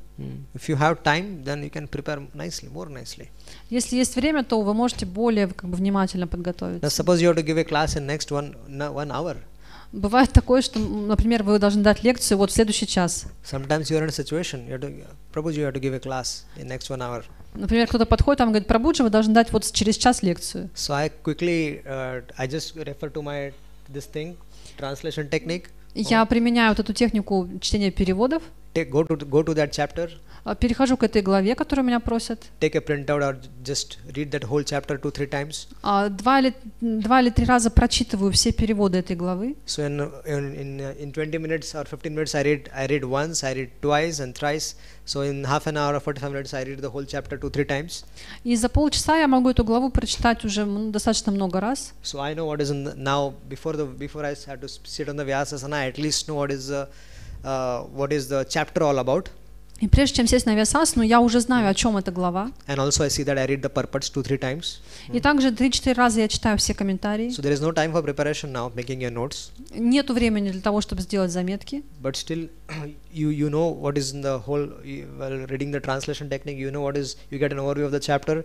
You read the purport 2-3 times. So now I make my just notes, small points. What can I speak on? I just put.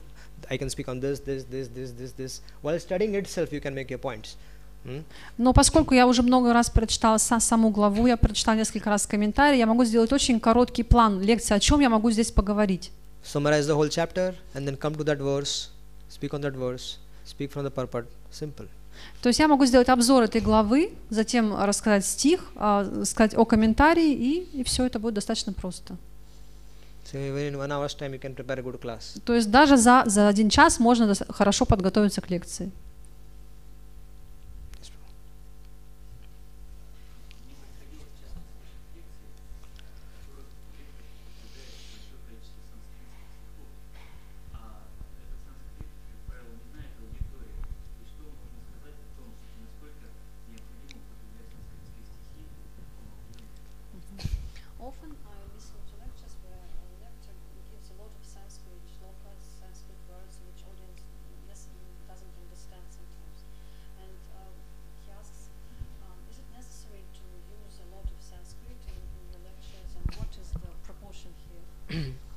Now, using of Sanskrit is not for showing your scholarliness. Конечно, мы не должны использовать санскрит для того, чтобы показать свою образованность. Sanskrit is given as a reference. When your Sanskrit is quoted in the class, it should be as a reference to help people understand or that we are quoting from an authorized source. Мы должны использовать санскрит только для того, чтобы помочь аудитории лучше что-то понять. То есть это как ссылка должна быть. To give a reference to that particular book or certain kind of so we give that reference of that verse so that people can keep a faith in what you're speaking. Например, мы даем ссылку на определенную книгу, на определенный стих, чтобы люди они видели авторитетность того, что вы говорите. Because there are some understandings, if you don't quote, then people won't accept it. So better whereas there are some things, some presentations in your class where it is advisable that you present with the help of a verse or quote it from somewhere from authorized source, then it is accepted. Есть такое действительно представление, что люди, они будут больше верить вам, будут больше убеждены в правильности ваших слов, если вы будете приводить ссылки на свои слова из каких-то, скажем, других писаний, из других стихов.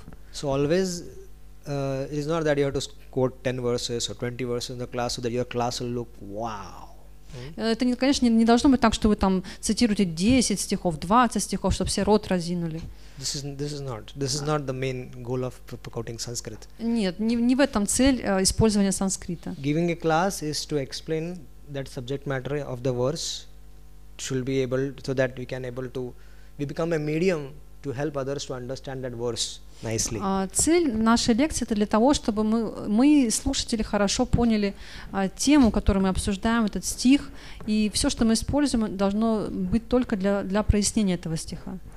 Okay, so references can be there, but little. Да, ссылки они должны быть, но умеренные. I think Prabhu first.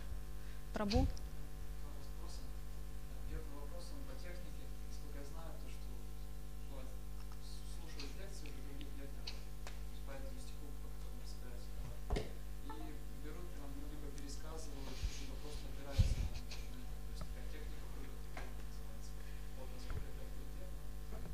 давайте я сначала это переведу. The first question is that sometimes people listen to lectures on other devotees on this particular verse, and sometimes they repeat their lecture or they base their lecture on their material. Is it proper way of doing classes? Is it authoritative?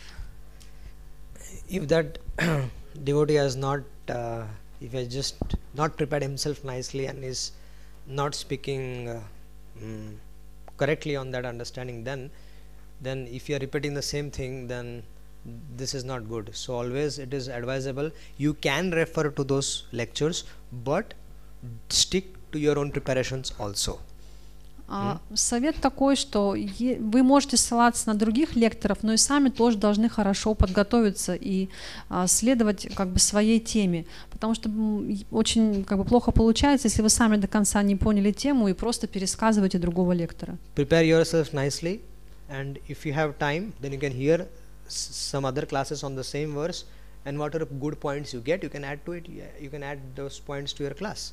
А вы сами очень хорошо подготовьтесь. Если у вас осталось как бы время, вы можете добавить что-то из других лекций, если вы считаете нужным. But main thing should be that you are prepared for your own class, and there are some points which you are adding to that. Not that you are repeating the whole class. Самое главное, что вы приготовились сами и просто добавляете какие-то идеи из других лекций. Не так, что вы просто пересказываете чужую лекцию. Sometimes Srila Prabhupada classes are there, so you can do that. You can repeat the whole thing. Okay. Также могут быть, вы можете пользоваться лекциями Шримы Прабхупады, и вы можете их прям полностью повторять. Some transcriptions are there for the whole of class, and you have spoken very elaborately on that, so you can repeat. But it is not that you have to repeat like a parrot. Some understanding has to be there. Вы можете как раз пользоваться транскрибированными лекциями Шрилы Прабхупады и прям включать их в свою лекцию, но вы не должны просто повторять как попугай. У вас должно быть и собственное понимание. Because we are also asking you to prepare it from Prabhupada's purpose also, Prabhupada's purpose and Prabhupada's writings only. So this also sticking to that. We are also sticking to that only. Также мы как раз и говорим, что вы можете пользоваться комментариями Прабхупады и его какими-то произведениями другими, там письмами и так далее. So Bhagavatam is pibata Bhagavatam rasmalayam. So we have to first drink it and then help others to drink. То есть мы сначала должны сами испить Бхагаватам, потом затем помочь другим его тоже пить, этот нектар. So first drink it nicely. Поэтому сначала сами напейтесь. And then Затем serve others. А затем напоите других.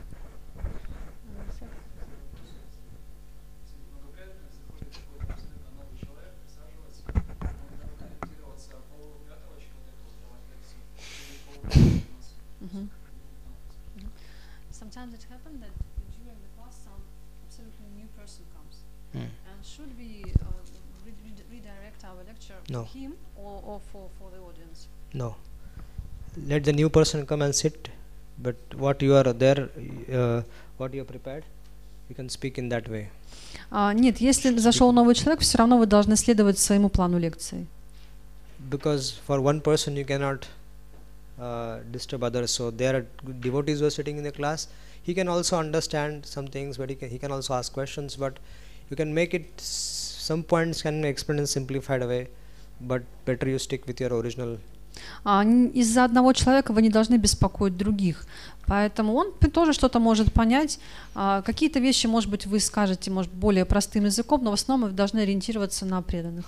Let him see let him see that how the seriousness of the discussion. Let him also get a why should you deviate from the subject matter. Также он должен получить представление о том, как серьезно проходят лекции, как темы различные обсуждаются. If he is new, then he will see how seriously these people are discussing about some literature. Если это новый человек, он тоже сможет увидеть, что здесь люди что-то очень важное обсуждают, что-то серьезное. So they will get anyways inspired. То есть он может даже вдохновение от этого получить. Yes, Prabhuji.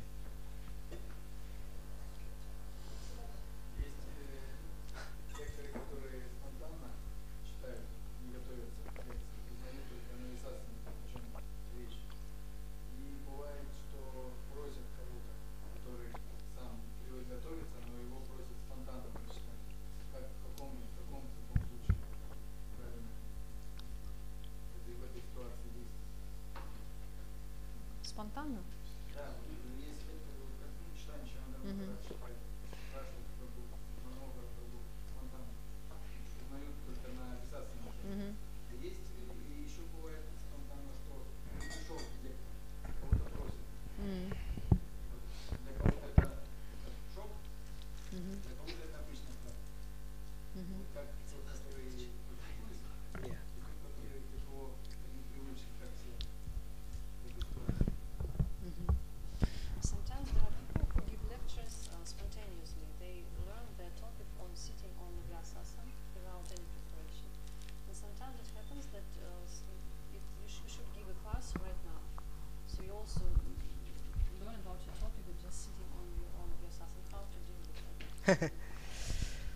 For that you have to read every day. If you're reading every day, then even if you're in that situation, you will be able to cope up with that.